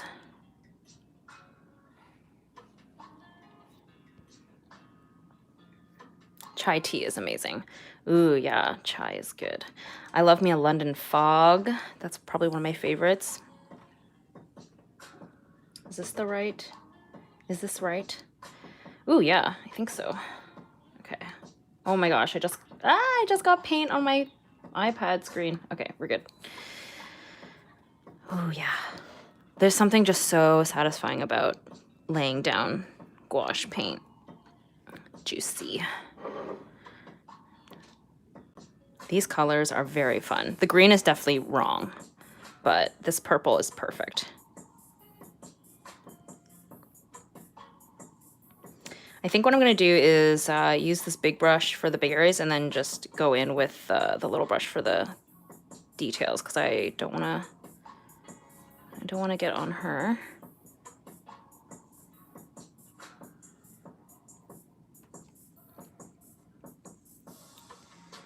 What animes have you been into lately? What did I watch? I just started Ranking of Kings. I went into it like almost knowing nothing. Basically, I had a few friends tell me that that they really, really loved it and that it was very good, and that while it looks super cutesy, that it actually has like more depth than you would expect. And that's pretty much what I knew about it. I'm only like 3 episodes in, so I don't really know. Can't speak on it too much yet in terms of the story, but it definitely is surprising me. Like the main character is nonverbal and deaf, which I like totally wasn't expecting. And the art style is so charming. Like it's one thing where when I was just seeing like the stills and the thumbnails and stuff, I was like, oh, it looks very cute. But there's something about the way that they animate, and like the really like extreme like expressive sort of forced perspective, and the backgrounds are so beautiful. So yeah, I'm like really looking forward to watching more of it. I feel like I saw someone say that it made them cry, which I'm like, oh gosh, here we go, because I cry at everything. So I'm sure whatever it is, excuse me, will make me cry.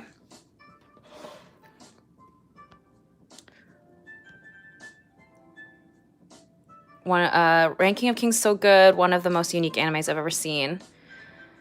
Osama Ranking, yes. Yeah, the art style is cute, but the story is pretty dark and very well written. Yeah, okay, perfect. Yeah, I've heard that it's unexpected. Like people kind of, I think, including myself, got we were judging the book by its cover because of the art style and the main character. But I'm looking forward to it. I was joking that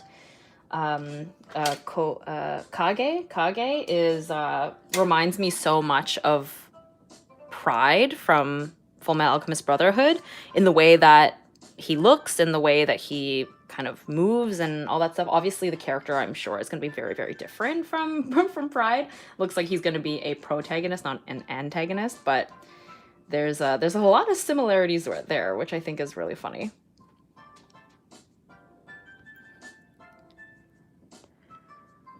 Where do you watch your anime? I have Crunchyroll. That's where I watch my anime. Thoughts on the Haikyuu announcement? Oh my gosh. I know that I basically only know anything about Haikyuu right now because I think Paipa made like a meme or a story or something on Instagram about how it sounds like they're condensing what's left of the manga into like a season and like 2 movies or something. I'm not sure. I've never read the manga actually, but I know that people obviously would want it to be fleshed out in the way that it deserves, and I'm getting a sense that it's going to be heavily edited down, which is such a shame because I adore Haikyuu. So I don't know. I have to look into it a little more. But if anything, maybe this is just a way to encourage me to read the manga.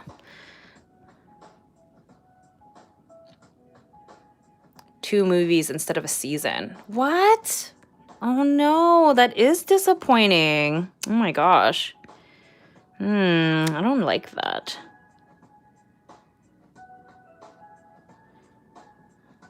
I guess they just want to make that theatrical money.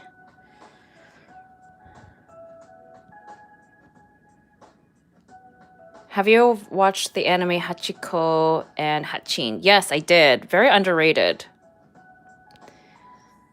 I cry very easily too. Yes, me too. I cried everything too. I cried at the last episode in Never Have I Ever. Oh my god, me too, man. I watched I cried at the last episode of Never Have I Ever and like episode 9 it was. Basically all the moments like the heart-to-heart moments that Davy had with her mom. I don't is this a spoiler? But there's a moment where okay, maybe I will. Okay, the moment that she has with her mom that made me cry reminded me of a moment that she has with her dad in the first season, which like made me bawl my eyes out. Was when it was, I think it's the first episode or so. She's having a moment with her dad, and she's like, am I ugly or something? Or do you think I'm ugly? Or am I unlovable or something like that? And he's like, of course not. And like, obviously that sounds so cliche as I'm describing it, but it's just, I don't know. It really hit for me. um, and she has like a moment similar to that with her mom in the new season about being too much. She's like, am I too much? Is everyone just gonna leave me and or not want to be with me because I'm too much? And it just, oh, cried, ugly crying, man. I'm also on my period, so that didn't help. So, but I mean, even if I wasn't on my period, I'm sure it would still make me cry.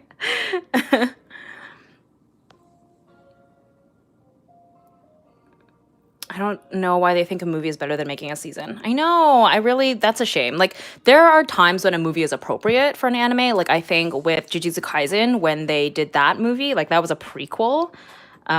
So that to me actually really, really worked as a movie.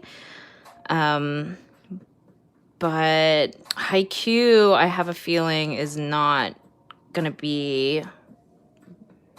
I think it would make more sense to do a season. And like, people love Haikyuu, so I don't know why they're doing it this way. The only thing I can think of is that potentially they make more money from like movie ticket sales than they do from a TV show. That's my assumption, because at the end of the day, that's how people make decisions, right? Like, they just make decisions based off how much money they can make, which is really unfortunate, but I'm going to assume that's why it's being doled out like that.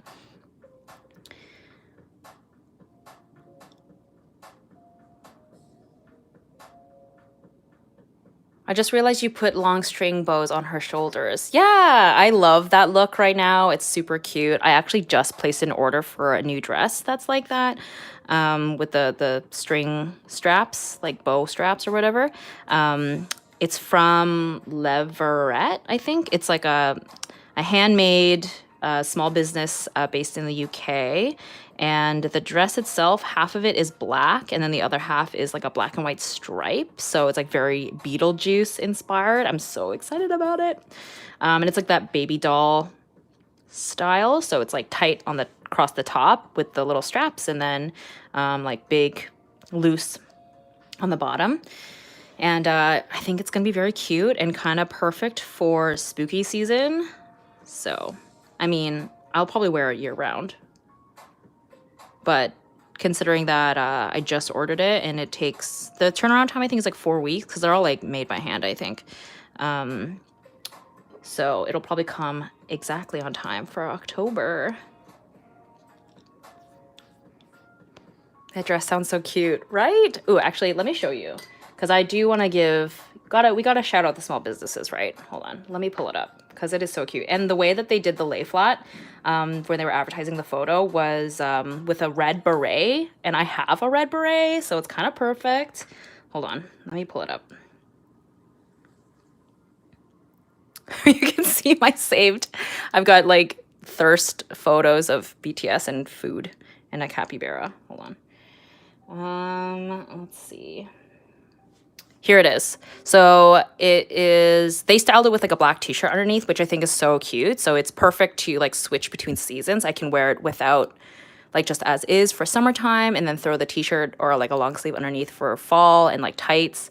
And I'm so excited. So the shop is Leverett Shop. They have a few different styles, but I had been eyeing this one for a while, so I went ahead and placed the order. They carry two different lengths too. So this is like the mini, and they have a midi, so there's like a little bit longer. Yeah, very, very excited. Ooh, V made a story. We have to watch it, okay? Because he deletes them. It's just this blurry photo of him and his food. Okay. Sometimes he posts like these like wild stories and then like deletes them immediately. So whenever he makes a story, I have to watch it immediately. Although the internet is forever, even though he deletes them, somebody saves it. Arms and food. Thank you, Taeyong. Anything two-tone kind of has my heart, right? I agree. There's something so fun about two-tone. I very briefly dyed half my hair pink and half purple based off of everyone's suggestions in my last vlog. But unfortunately, it faded like after like 3 washes, so it was very short-lived. But I'm kind of debating on doing it again because it looked really cute and it was pretty fun. So I don't know. We'll see. We'll see. Can you recommend some art instas to follow? Tay, my heart. I'm bleaching half my hair white. Ooh, exciting. I love that look. I've been wanting to do that too, but I don't know if I can commit.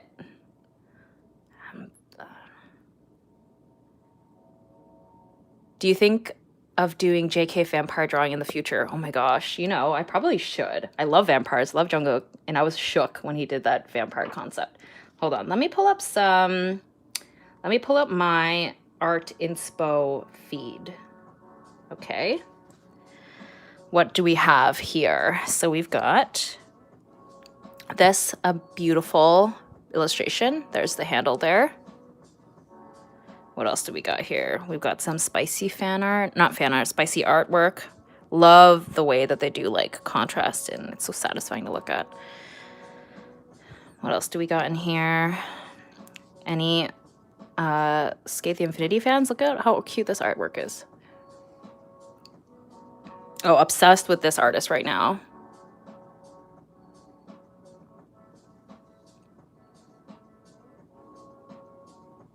I'm just picking random things.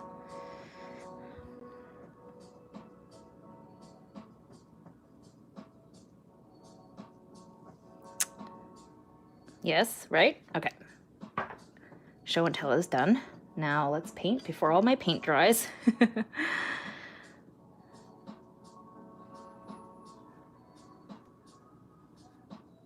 But yeah, I highly recommend if you have Instagram and you follow lots of artists, to save them into a little folder, because then that way you can look back at it when you want some inspo.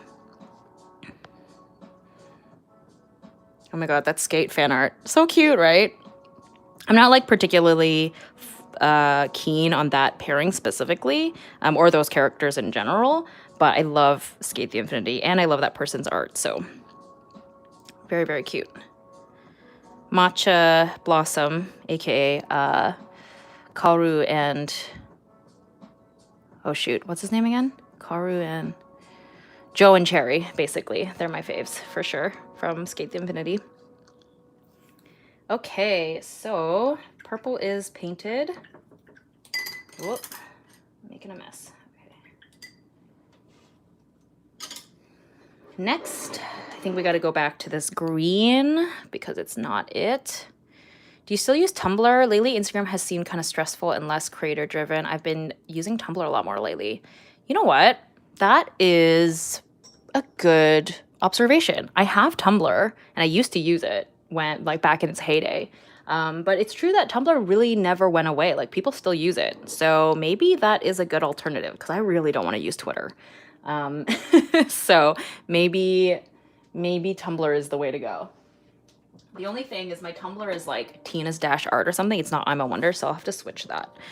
But okay, I have to run to the bathroom really quick, so I will be right back. Everyone use this as a bathroom break or to get more water or something. I will be 1 moment.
Okay, friends, I have returned.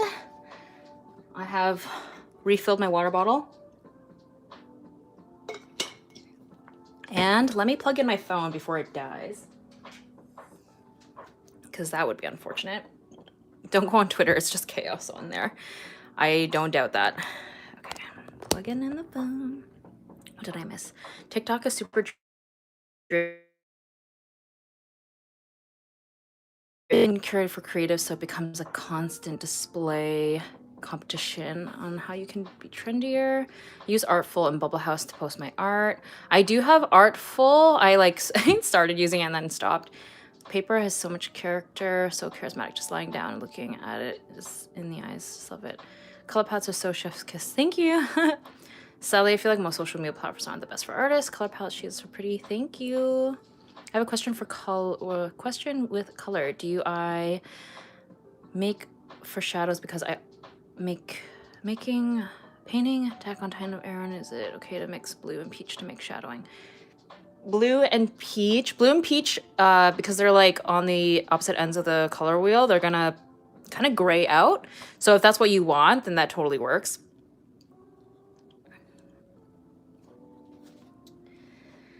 Just depends on what you're going for. Like some people want like muted colors for their shadow. Some people want something really bright. So it depends. I think I'm going to try to do a purple, but we'll see. I don't know how far we're going to get in this painting today. I'm like so slow today. But let's get some more of this green going. So we're going to do that. And then as we had talked about earlier, okay, this part is pretty much dry, so I'm gonna have to switch over here. We are going to, instead of using that misty green, we're just gonna expunge that from our palette. We're gonna use the yellow, but I don't want it to be like electric. So I'm gonna use this like Naples yellow instead of like a lemon yellow and see how that looks instead. And perhaps we could finally get some shading up in this painting today. I need to find, I have a smaller version of, so this is called a filbert, which is like the flat round shape brush, which I prefer when I'm using gouache because it's just like, just makes sense for me, but I don't know where my smaller one is.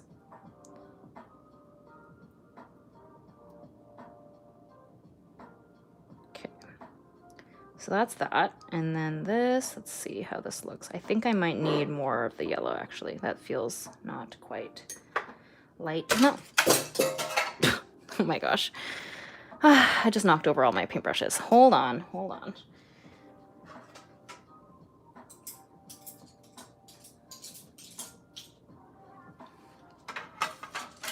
We are riding the struggle bus today, friends. Okay, you got this, Tina. Thank you.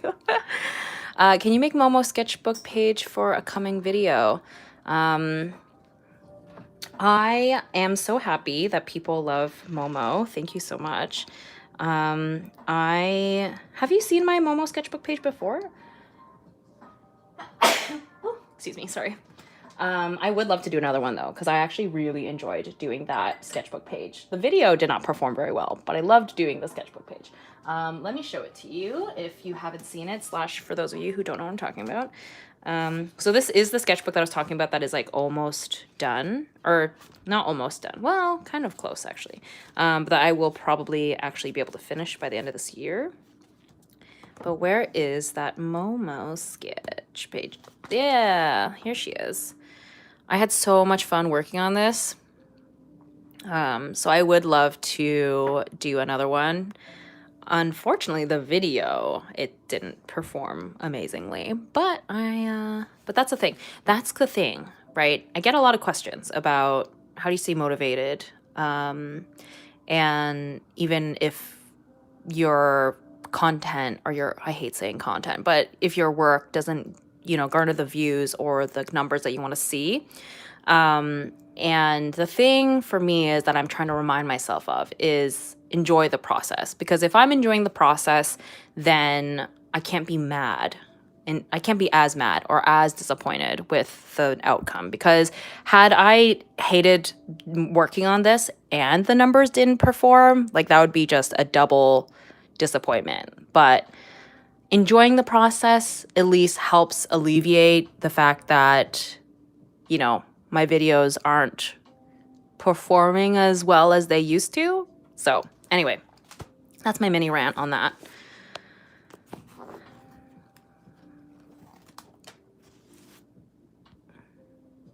Is there a video for that page? It's so pretty. Thank you. Yes, there is. It was like a stationery unboxing. And the stationery that came was kind of inspired by like a retro kind of era. And so it made me think of that like retro shoujo style, which is why she looks super ooh. Ah, yes. This is more the vibe. Things are looking up, friends. Perhaps.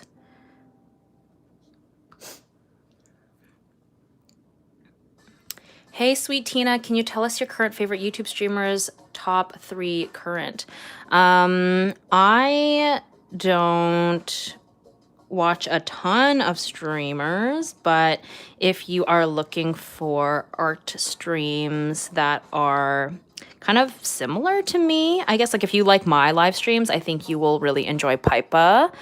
She just did a live stream today, and she has like Twitch live streams that she has put on YouTube, which serve, you know, the same function. And I find that her live streams are super wholesome and sweet and relaxing and kind of on par with my streams, I would say, where it's like part art, part fandom chat, which is kind of the vibe that I like. Alba BG, she started streaming on YouTube recently. She does mostly digital art, I think, for her live streams. And then I sometimes watch Cheyenne Barton, but she has a YouTube channel, but she streams on Twitch. And she often does this like work session live streaming where it's like 30 minutes quiet time and then 30 minutes chatting. So yeah, those are the ones I would recommend for streams.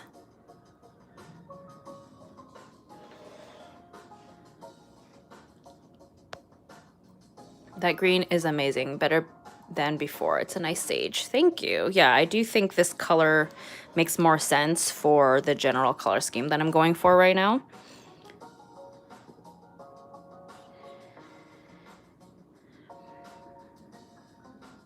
Okay, I think I need to finally switch to a smaller brush, but I hate abandoning the paintbrush when there's still paint on it.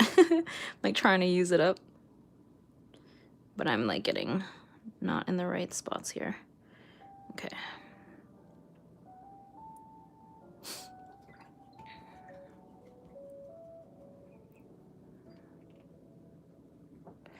I love drawing with waffles. Drawing with waffles is commonly mentioned on my live streams / videos. I don't know if they stream, but I know that their videos are quite popular.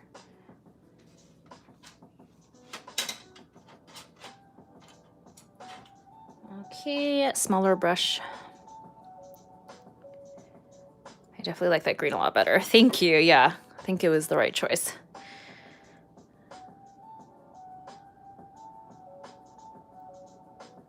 I was feeling down lately, so this stream is great for me. Aw, I'm glad. Happy to be in any way part of cheering you up.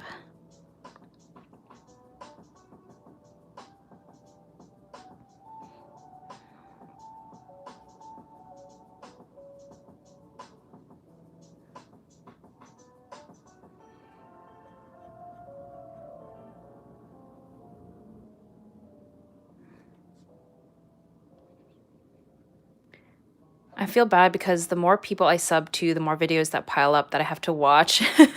I know, I feel you. It's a good problem to have because sometimes you're just in one of those phases where you're like, there's too much content, but then sometimes there's phases where you're like, there's not enough content.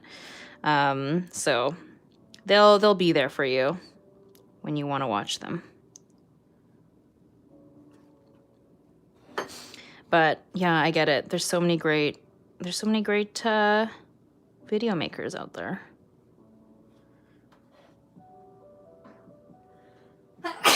Ooh, sorry guys.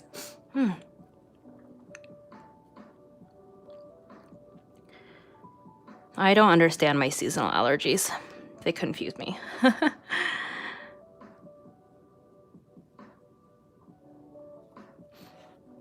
Okay.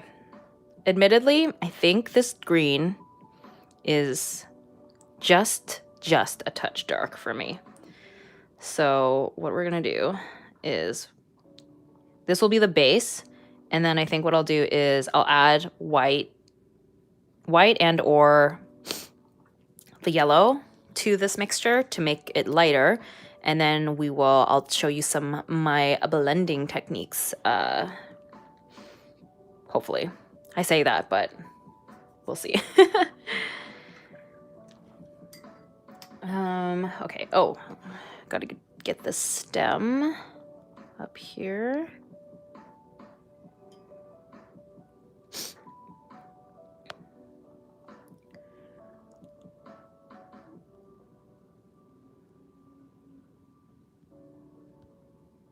God bless you. Thanks, guys. This is my first live stream. I love your art. Thank you. Do you prefer gouache or watercolor? I really flip-flop between the two of them. I love both. They're very different, but obviously have a lot of similarities as well. I feel like the last time I was asked this, I said gouache, and as I'm working on this painting, I'm like, maybe it's watercolor. I don't know.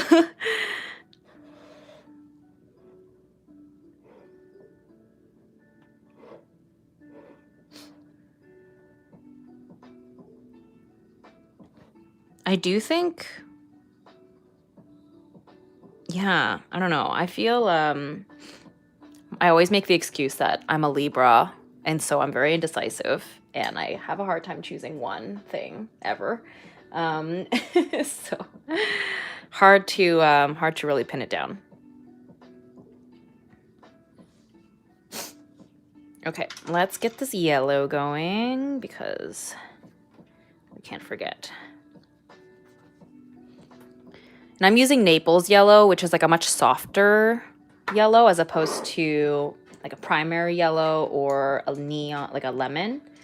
I find I really like a Naples yellow, especially since there's so many other bright colors happening. I think that this will be a good balance of letting the other colors really shine.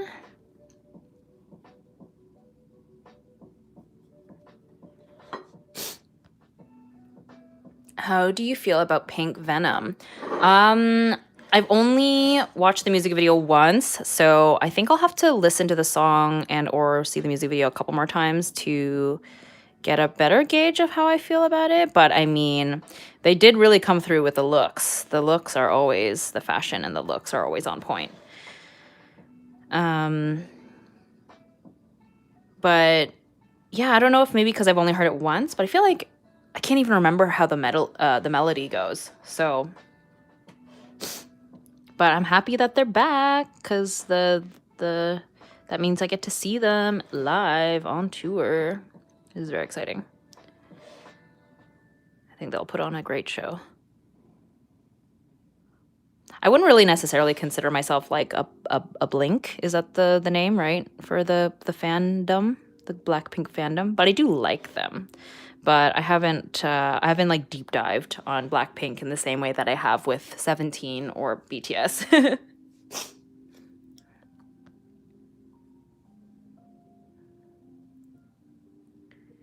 Wow, hi Tina, I thought I missed the live. Hello, welcome.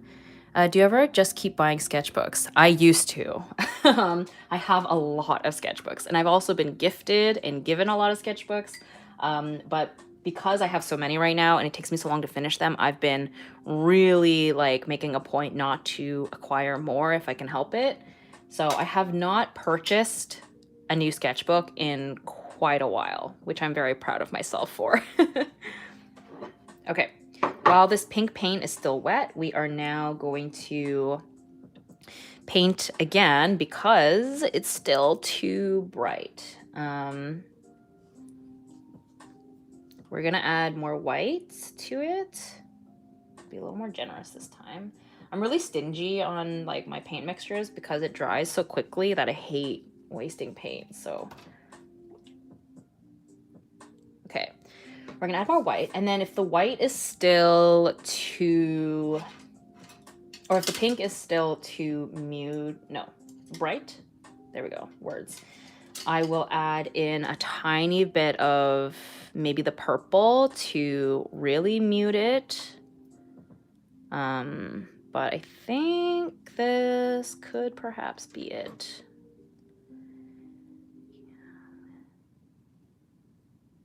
He could be the one, maybe.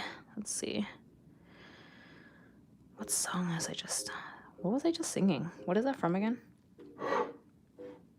Okay. I just noticed that your nails and art match yet again, Tina. Yes, I know. Honestly, I think it's like a subconscious, well, not always. Sometimes it's a subconscious thing. Sometimes I do it on purpose. But I feel like it's one of those things where, oh, I'm really digging this color lately. And then, it just happens in both my nail color choice and the artwork. Sometimes I do it on purpose though. Like, that didn't happen this time around, but there's definitely been times where I know I'm going to paint like a slightly spooky painting or something that has like a more spooky vibe. And then I go in and paint my nails like a dark green or a black or something. Are y'all going to hate me? I think this is too light. This is truly what the process is like, though. I'm just constantly going back and forth with the colors. You just don't see that when it's like a properly edited YouTube video because it's all sped up.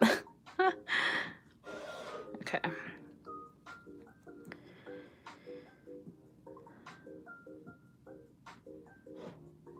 We're going to let it dry and see if I still think it's too light. Oh my gosh.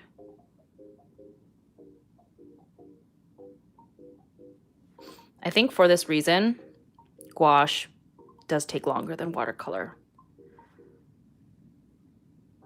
Because with gouache, because it's opaque, you can just keep going over it over and over and over. Similar to digital, like you can just keep working on it forever. Whereas watercolor, you kind of reach a certain threshold where you can't do anything else. Oh my god, I think it's too late. Ay. What's a song that you feel is underrated? I'm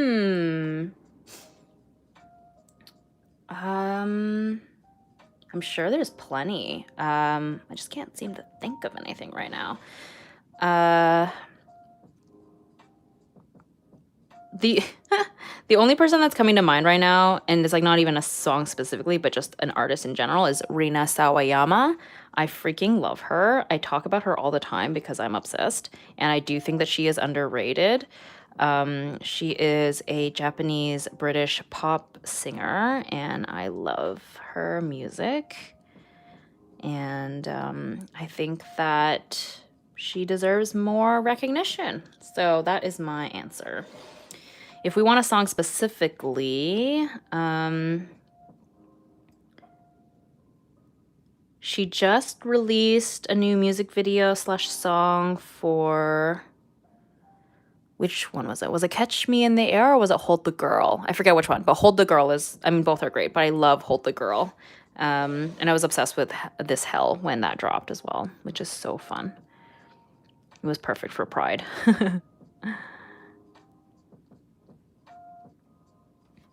Okay, I think that this color, this pink I like it for the background, but I think it's too light for the hair. So I think I'll finish the background with this pink and then we'll have to go back in with make it darker again, and then, yeah, disaster. Although, actually, this light pink, actually, it might be good for the hair, because then I can just do the darker bits, like, and you leave the base for the highlights, if that makes sense. I think I'll do that. The skin is always, like, the skin is usually what I start and finish first, but today I'm just feeling so rusty, so I think approaching all the other elements first, and then going in with the skin might be the way I go today. Rena was the first to come to mind when I heard that question. Love her. Dynasty and Cherry are perfection, but 10/20/40 is extremely underrated too. True, absolutely. I agree. I was actually like part of that camp. Like I didn't really think too much of Dynasty when I listened to the album, and then when I saw her live, Dynasty like really blew me away. There was something about it live. I was just like, dang, this is amazing. So yeah, I agree.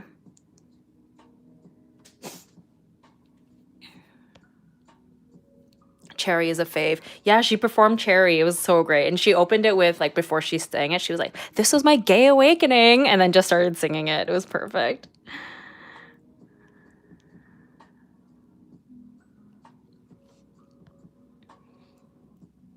Oh, Cherry did not have to be that beautiful. And the music video, right? It's so good. The pink hair and the, like, contemporary choreo. So good.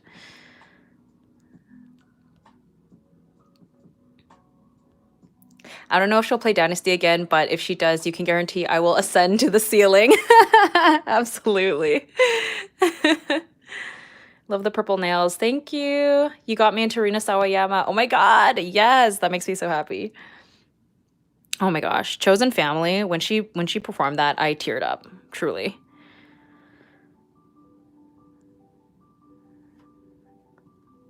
Also, I think it's worth mentioning that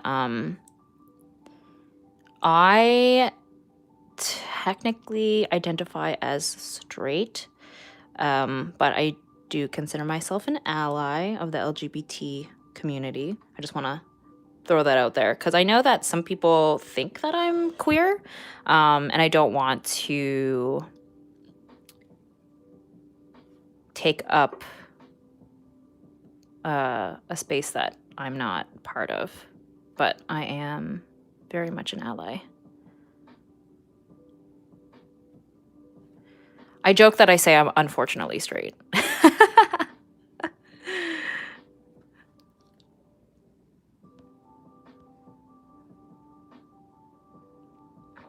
When are you going to open your shop again? I am going to open up my shop in September, which is very soon. So it's happening, finally. Long awaited.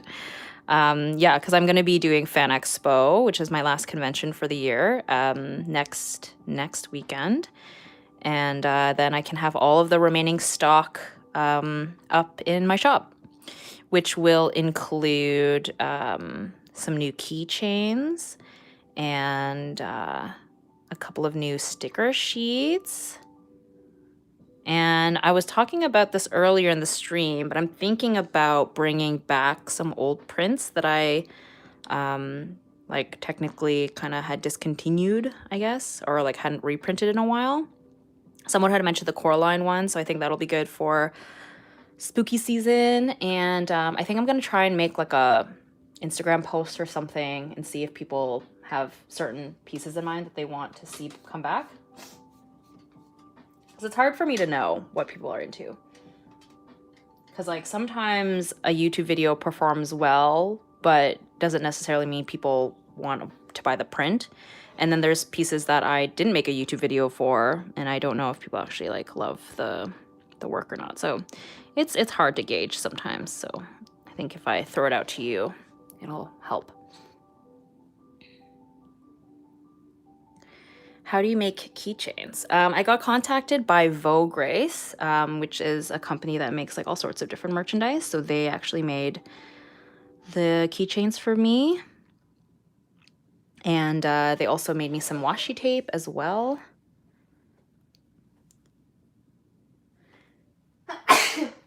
Sorry, guys. Very sneezy today.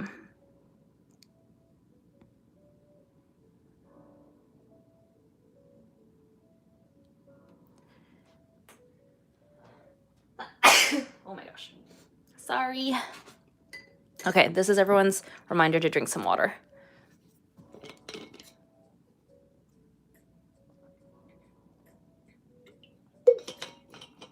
Thanks, guys. Thank you. How are your 2022 art goals? Oh my gosh. I don't know if I fulfilled any of them, unfortunately. I think one of them was to do a risograph print. I mean, technically the year is not out yet, so I could still do that, but I don't know if it's gonna happen. I've been talking about making riso prints for years. It just never happens. The year just goes by so fast, and I just never have enough time to do everything. Because something that I do want to make a point of is work-life balance, and so while I haven't been making as much work as I would have liked, I have been spending a lot of time with friends and just like living life. So I really shouldn't beat myself up over that because living life is very important. Okay, I'm going to step away and blow my nose, which is gross, but also all this sneezing is just, it needs to happen. So I'll be right back.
Okay, I am back, friends.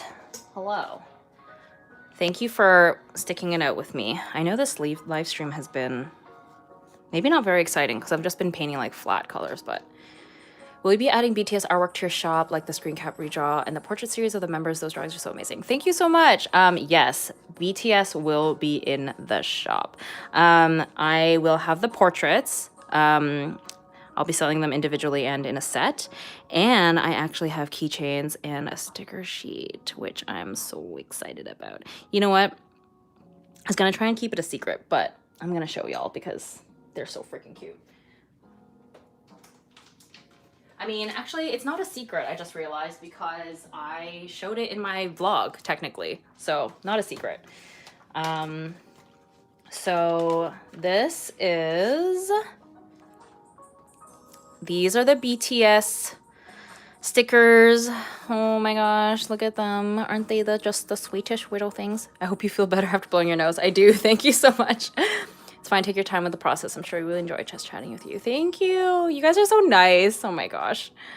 I'm obsessed.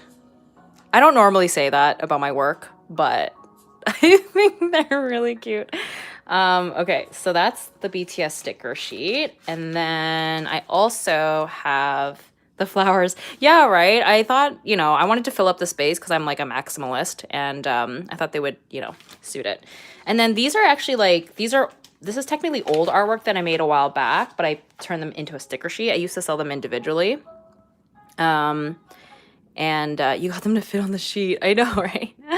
And then these are my older, like, My Hero Academia stickers. So I used to, back in the day, I used to print and cut them all individually myself, which was insane. And now I have them in a sticker sheet, so much easier. But yeah, they're very cutesy, and you know, not a style that I normally work in, but pretty fun. Those stickers are coming home with me. Amazing. Thank you, thank you. Yeah, so these will definitely be in the shop. I have tons, and I ordered a ton, so I'm sure there will be plenty for everybody after the con. And just as another little sneak preview, I'm only going to show you one of the members, but just because they're like scattered all over the place. But this is the keychain of the BTS. So they all have they have the colored kind of like thing on the top. J-Hope's is white, but yeah, I'm very happy with these. They do have this like film that you peel off. That's why it looks like this. But I keep them on so that when they're transporting to you, it doesn't get damaged, and then you get to have the very satisfying peeling experience. So yeah, they're double-sided, super cute. Hobie, he's so cute. Thank you. My friend would love the Todoroki sticker. She loves him. Yes, Todoroki. But yeah, so that's a little preview of what's coming to the shop. And I will also have at Fan Expo for those of you who are going to be there. But yeah, so that's what's going on there. Thank you for indulging my show and tell. This is probably too light for the lips, to be honest, but I'm gonna do it anyway, just to get them filled in here. Yeah, I'm definitely gonna want to go for like a darker color, which I think will be the same. Whatever color I do for the cherries, I'll do for her lips. Okay. And then before this yellow paint completely dries up, let's try and get that in there.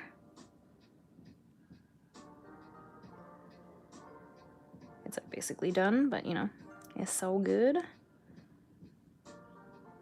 we go. Okay, and while the green is still, the paint is starting to dry out, but we're gonna quickly try and use up what's left here. So we're gonna use this yellow.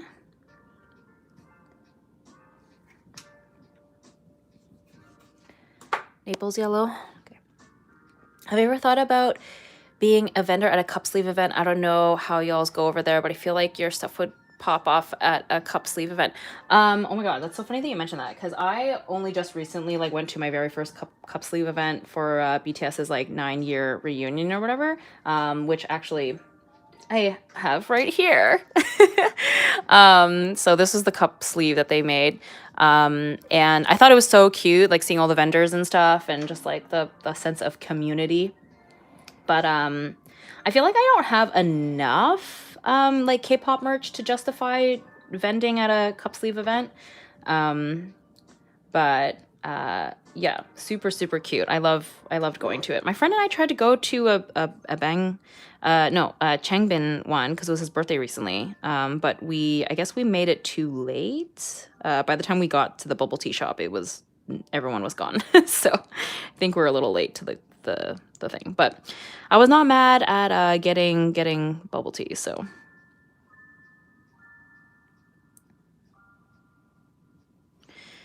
So yeah, what I'm doing here, I'm going to try and do is I'm adding in this yellow, like this lighter color, and then what I'm going to do is, so we're plopping that color down, and then taking this brush that's like a little bit damp, and we're going to try and drag it down to kind of blend it into the rest, which is not entirely working. So I'm grabbing the base color and sort of blending it in there.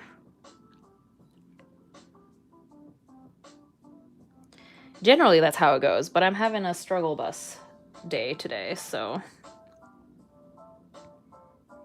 I think I'm missing another flat brush. I don't know what happened to it. But basically, I want it to be lighter on the top and then gradiate down.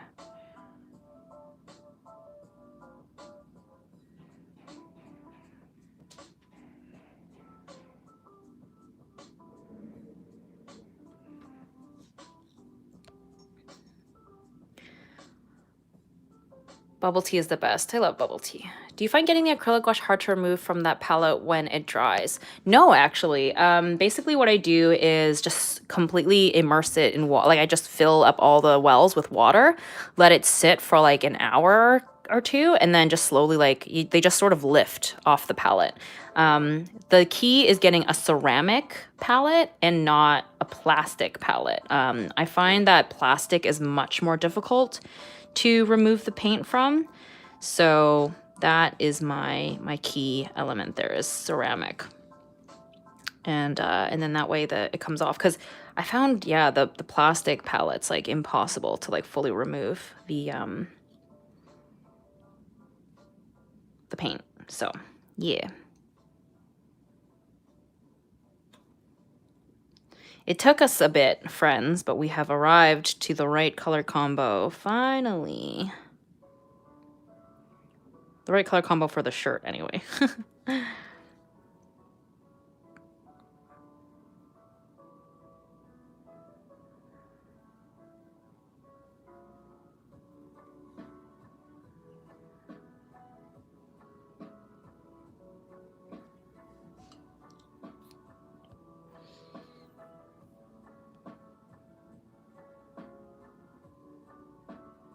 Is that palette porcelain?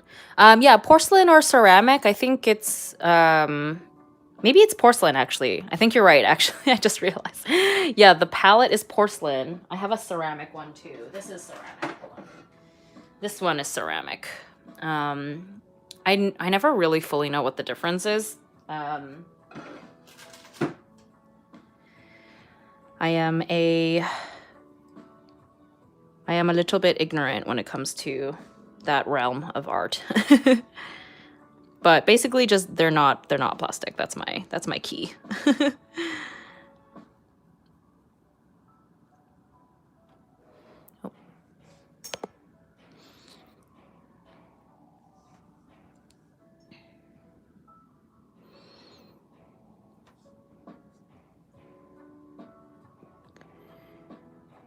Layering the paint, I work in really thin layers, so that's how I find is the best way for me.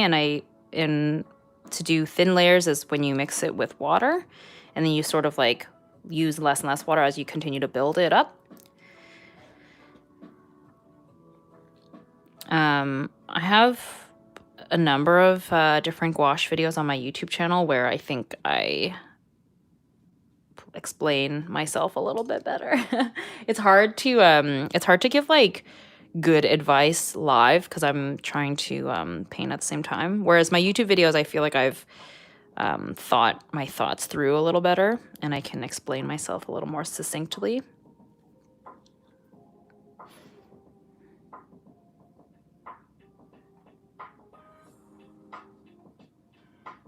Okay, we are making progress, friends. All right. So I think there might be a tiny bit of this darker green left here. Yes, okay. And we're gonna go under here, perhaps.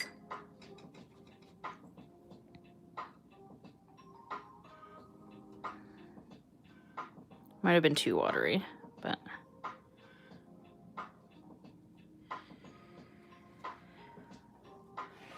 I don't even know if you can see it on camera, but...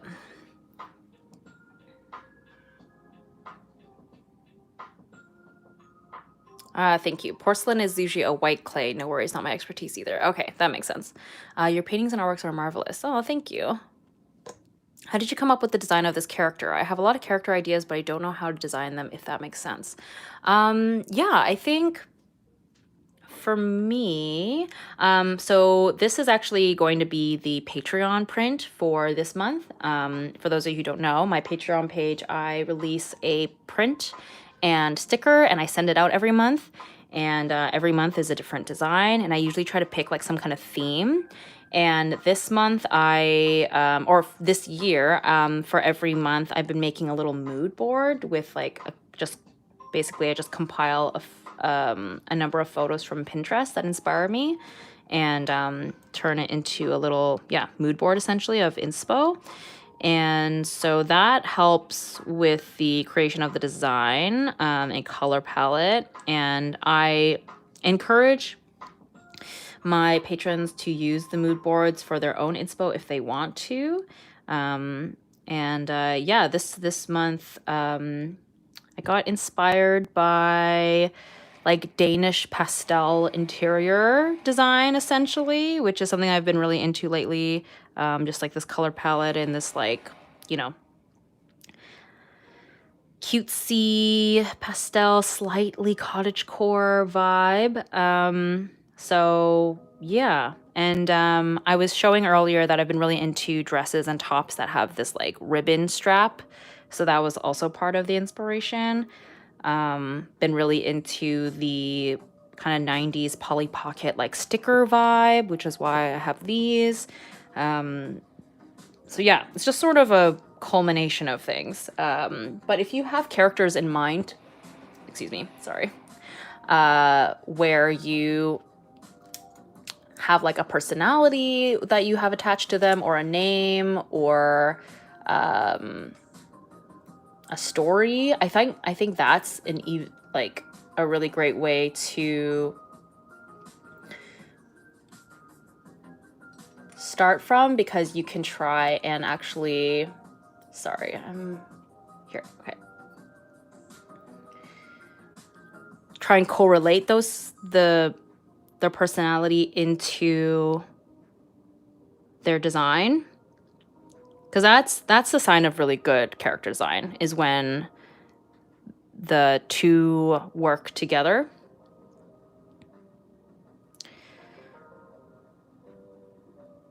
If that makes sense. Does that make sense? I don't know.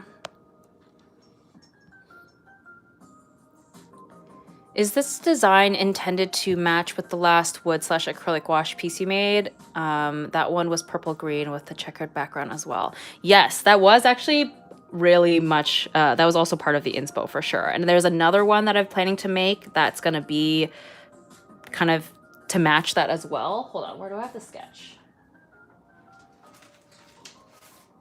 Yes. Here's the sketch of the next one, which I want to have the same color palette. So for those of you who don't know what I'm talking about, hold on, let me pull it up. I did it for a YouTube video, which it had like really, really, really similar vibe to this. Here we go. Yeah, so same color palette, checkered background, and these like crystal teardrops, which I originally had wanted to do this girl with the other one so that they would be like a cute little set, but time had escaped me. But anyway, so this is very much, very, very similar. It's this pink, purple, green series, I suppose. So yeah, I really want to work on this one at some point soon. I don't know when, but that will be at some point. Have I ever tried bullet journaling? I do actually bullet journal. My bullet journaling is really bare bones though. It's like very, I don't know. Yeah, I don't know how to describe it. It's like, it's so boring. Like, it's almost not bullet journaling, because I feel like bullet journaling is often associated with almost like scrapbooking in a way, where it's like very decorative and almost and more journal-like, I guess, whereas mine, like where you actually write your thoughts and stuff, whereas mine is purely like, this is what my schedule looks like, this is deadlines, this is yada yada yada. I have like a video on my Patreon where I did I showed my bullet journaling, how I bullet journal, I guess. But yeah, it's like really not exciting at all.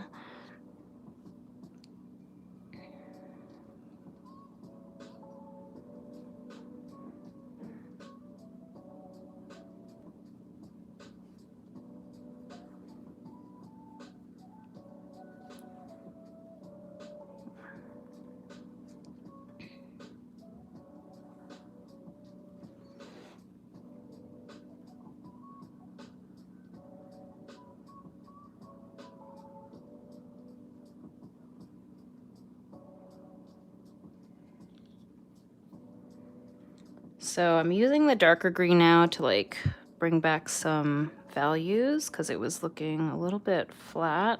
It's all very subtle though. I'm not like, haven't gotten much contrast out of this so far because I've been so fussy with the tones, but let's introduce a slightly darker color here, some kind of shadow. So let's do some purple, I think. Or was that, yeah. Let's introduce a little bit of purple up in here. Which kind of mixes with the green in a weird way, but let's try it anyway.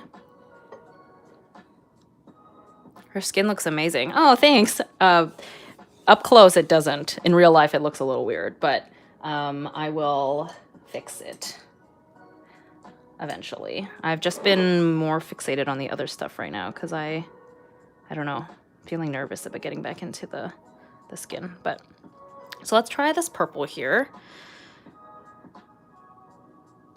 And what I'm doing here is adding in the purple, but then cleaning off my brush, and while it's still wet, I'm gonna like drag the paint out.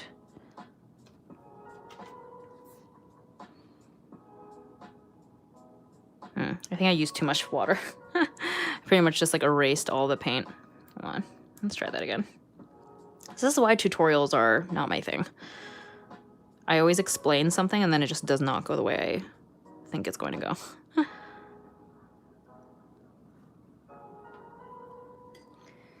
But it works to have this purple with this background color being the same, because I feel like it fades kind of into each other pretty nicely. I was wondering, will your shop have a shop preview to see what will be restocked before the launch? I usually don't have. Oh wait, no, I lied. I do usually have a preview for my patrons. Like, I'm so bad with being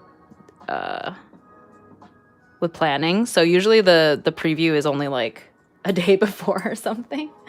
But maybe I'll try and make some stories or something too. I mean, usually usually what happens is I make a big post when, like, as soon as the shop goes up, and then it's that's all the stuff. But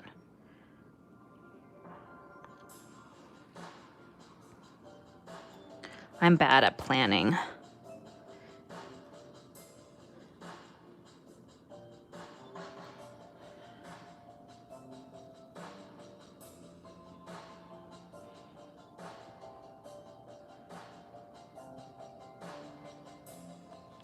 Shout out to my patrons who put up with my poor planning.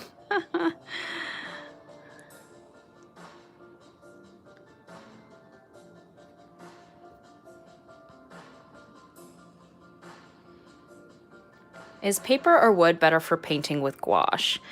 I don't think one is better than the other. It just depends on what your painting style is and your preference. Gouache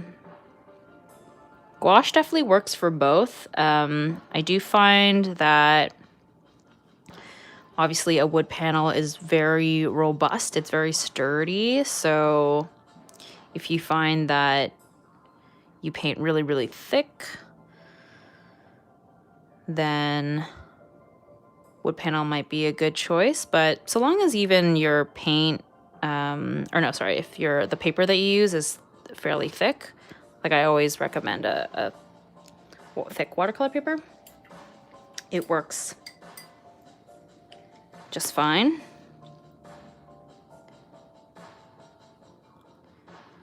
So many things comes down to preference and painting styles, so apologies that I'm always giving out really diplomatic answers, but it's the truth. A lot of things are not a one-size-fits-all.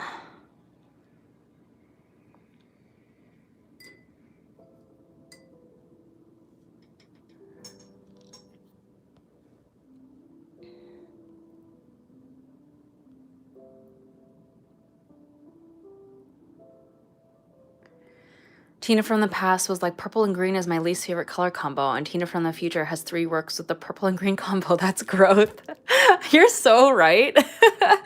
I used to not like green and purple. It made me think of Barney. It made me think of Hulk. And I don't know what has happened. I am, yeah, character growth. She is growing as a person. Same with the K-pop thing. Like, someone had mentioned that as well. It was like, I remember when you didn't even listen to any K-pop at all. And here you are, like, fully immersed. So, hey, if anything, it's, I'm a good poster child for change is good, and change should be embraced.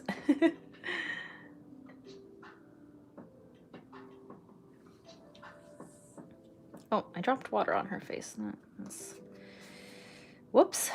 Oh my gosh, what did I just do? That's fine. I'll be painting over it later. Do you usually listen to anything while you work? Yes, I'm always listening to something. Yeah, unless I have some like blaring headache or something. But I'm always listening to music, YouTube videos, the occasional podcast. Not often though. I'm mostly YouTube videos and music. Out of curiosity, how did you choose purple to shade the dress and not a darker blue/green? I would have thought to make that decision. I think the reason why I chose purple is because the background is purple. And so it's my way of trying to kind of get all the colors to harmonize together. And I often gravitate towards purple for skin tone shadows as well. And so I just kind of figured I wanted to make it all the same. Something that I usually kind of do, and is something I often mention when people ask about color palettes and getting harmony, is trying to limit your color palette. And so that's another thing too, is using the purple as opposed to introducing a new green or blue color, is like, yeah, again, minimizing the color palette by just using a color that's already in the piece.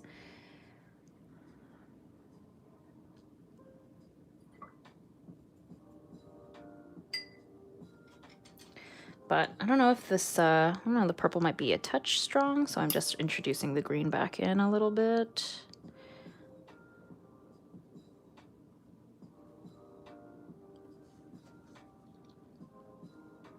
Okay.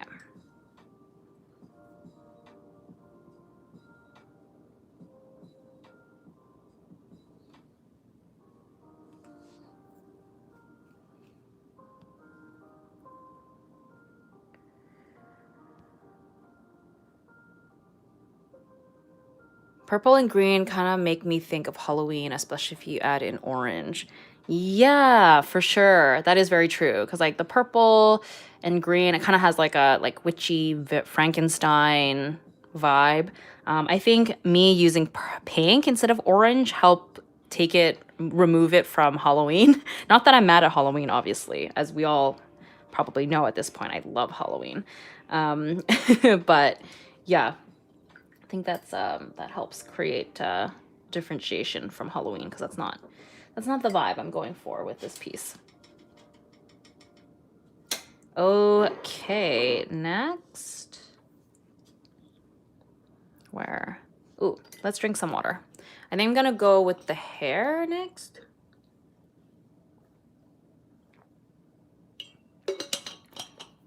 Yes, she has very retro cute vibes. Thank you. Yeah, that's definitely the vibe that we're going for. It's like blending with complementary colors, like colors opposite from the color wheel. Yeah, I guess so. That is a good way to go about it too. Like complementary colors is always a good fallback if you're stuck on what color schemes to use. Oop, okay. Keep dropping water everywhere. All right, so let's do the hair. So I want to bring in a darker color again for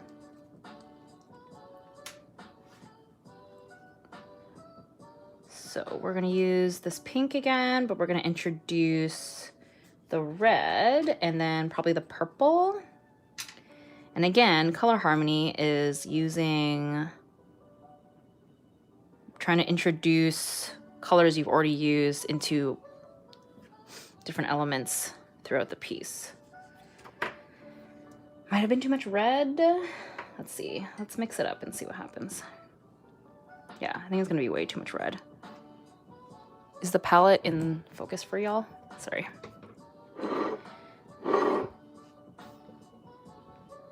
Yeah, this is not quite it. Oh, you know what though? This could potentially work for the cherry. It's a pretty strong red still actually though, so maybe I'll add more pink. And a little dark. So let's actually add in this lighter pink. Oh, I just realized I can use the pink that's already here. That's already been mixed up. This pink here. Okay, yes, this is more, yeah, much more muted. Could mix a little bit more, I think. Okay. Sure. All right, now we're gonna paint the cherry.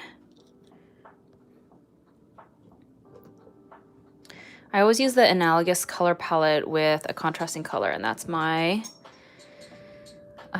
color theory. Although some would call it very lazy, but I love it. Nah, not lazy. If it works, then have at it.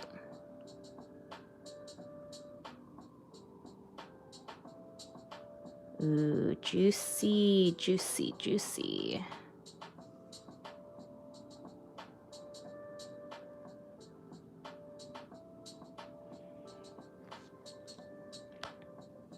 Have you ever seen The Vampire Diaries? I used to love The Vampire Diaries. Oh, let me bring you in a little closer, actually. Here we go. Yeah, I loved The Vampire Diaries. I never finished it because it was so long, and then, you know, I moved on to other things, but I was very, very into that show for a while. My vampire phase, it never left.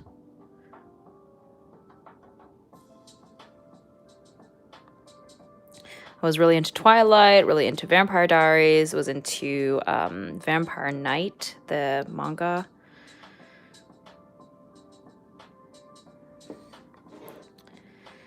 Cherries. Oh my gosh. Maybe. I love it, actually. I know the red might seem like a left field thing, but it's like in the same color family as the pink, so I think it works for me. And I think I'll make some of her hair clips red as well. And then obviously, as I'm painting right now, her lips are going to be red. So it'll all come together. I could have left some of the pink for the highlight, but it's okay.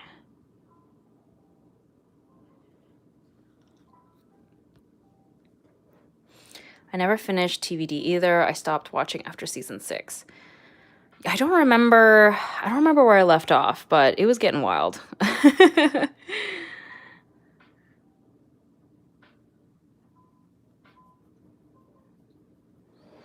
I do wonder if I want to introduce a red item over here, just because the red is only on this end. So I think I'm gonna draw or paint and do a little heart.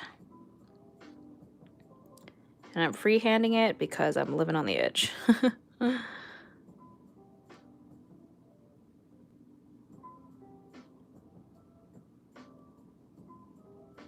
There we go. Yeah. And then we got a little bit of red going throughout instead of just over here. How do you choose your colors? I've talked about this a little bit already, but choosing a minimal color palette is helpful, and also getting inspiration from other places is a good place too. That's kind of where I got my inspo for this, was a photo of just like somebody's room, like an interior, and I really liked the color palette. I also had worked with a color palette like this previously, so that was also part of was getting inspired by myself, which is like weird to say, but true. Yeah, Danish pastel was kind of the inspo. That aesthetic, which is an interior aesthetic, but definitely translates into artwork too.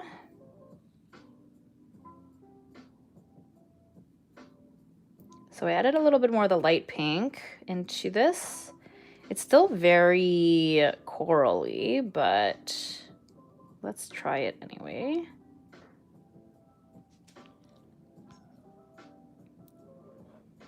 The shadow on the clothing is Chef's Kiss. Oh, thank you.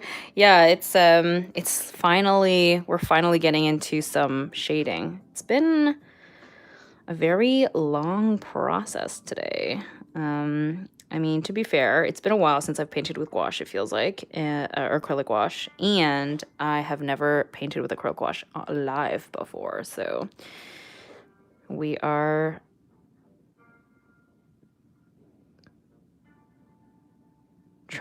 just trying our best today is the MO.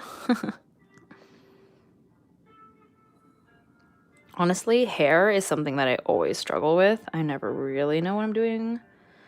I just sort of slap on a bunch of colors and then hope for the best. There's an earring here, but I'm gonna leave it for now. Same with the hair clips. I think I'm gonna ignore them for now, and then I'll paint over top. Yeah, I think this is a little bit more red than I want, but we're just gonna use it for now and then we'll paint over it.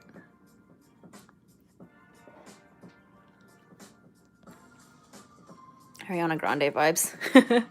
Yeah, she really monopolized the ponytail, didn't she? At first, I was like pretty close to making her hair brown, this character, like a dark brown. And then I was like, nope, it's gonna be too reminiscent of Ariana Grande. So we went with the pink instead.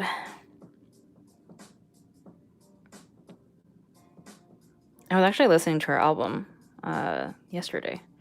I hadn't listened to it in a long time, the Thank You Next album. I liked that one.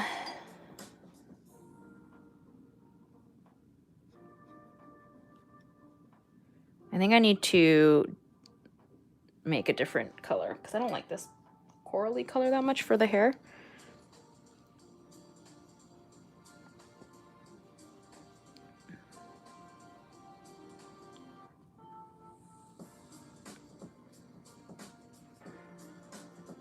But I think it'll be good to use for the cherries. So I'm gonna wait for the cherries to dry and then.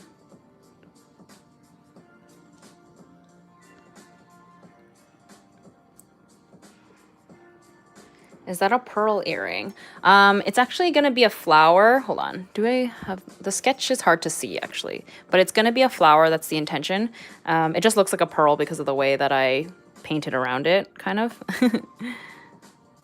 I do love a pearl earring though. I use pearl accessories in my illustrations pretty often actually, but that will not be the case today.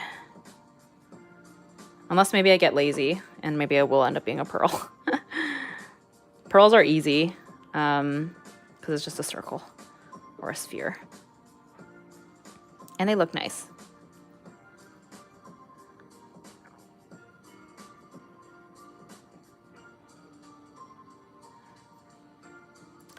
Ooh, you know what ends up always happening is I usually end up cutting off the live stream because I get hungry. So I am starting to feel hungry now, which is a shame because we are nowhere near finishing this painting, but alas, I am only human.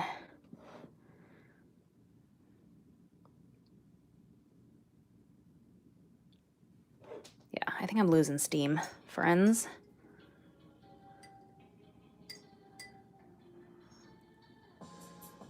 Have you ever tried Procreate? Yes, that is what I used actually for the sketch of this piece. Oh my gosh, way too watery. Very, very watery. It's gonna take forever to dry.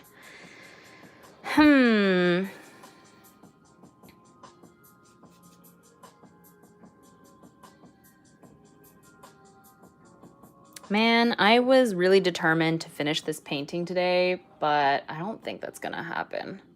It's taking way, way, way longer than I thought it would.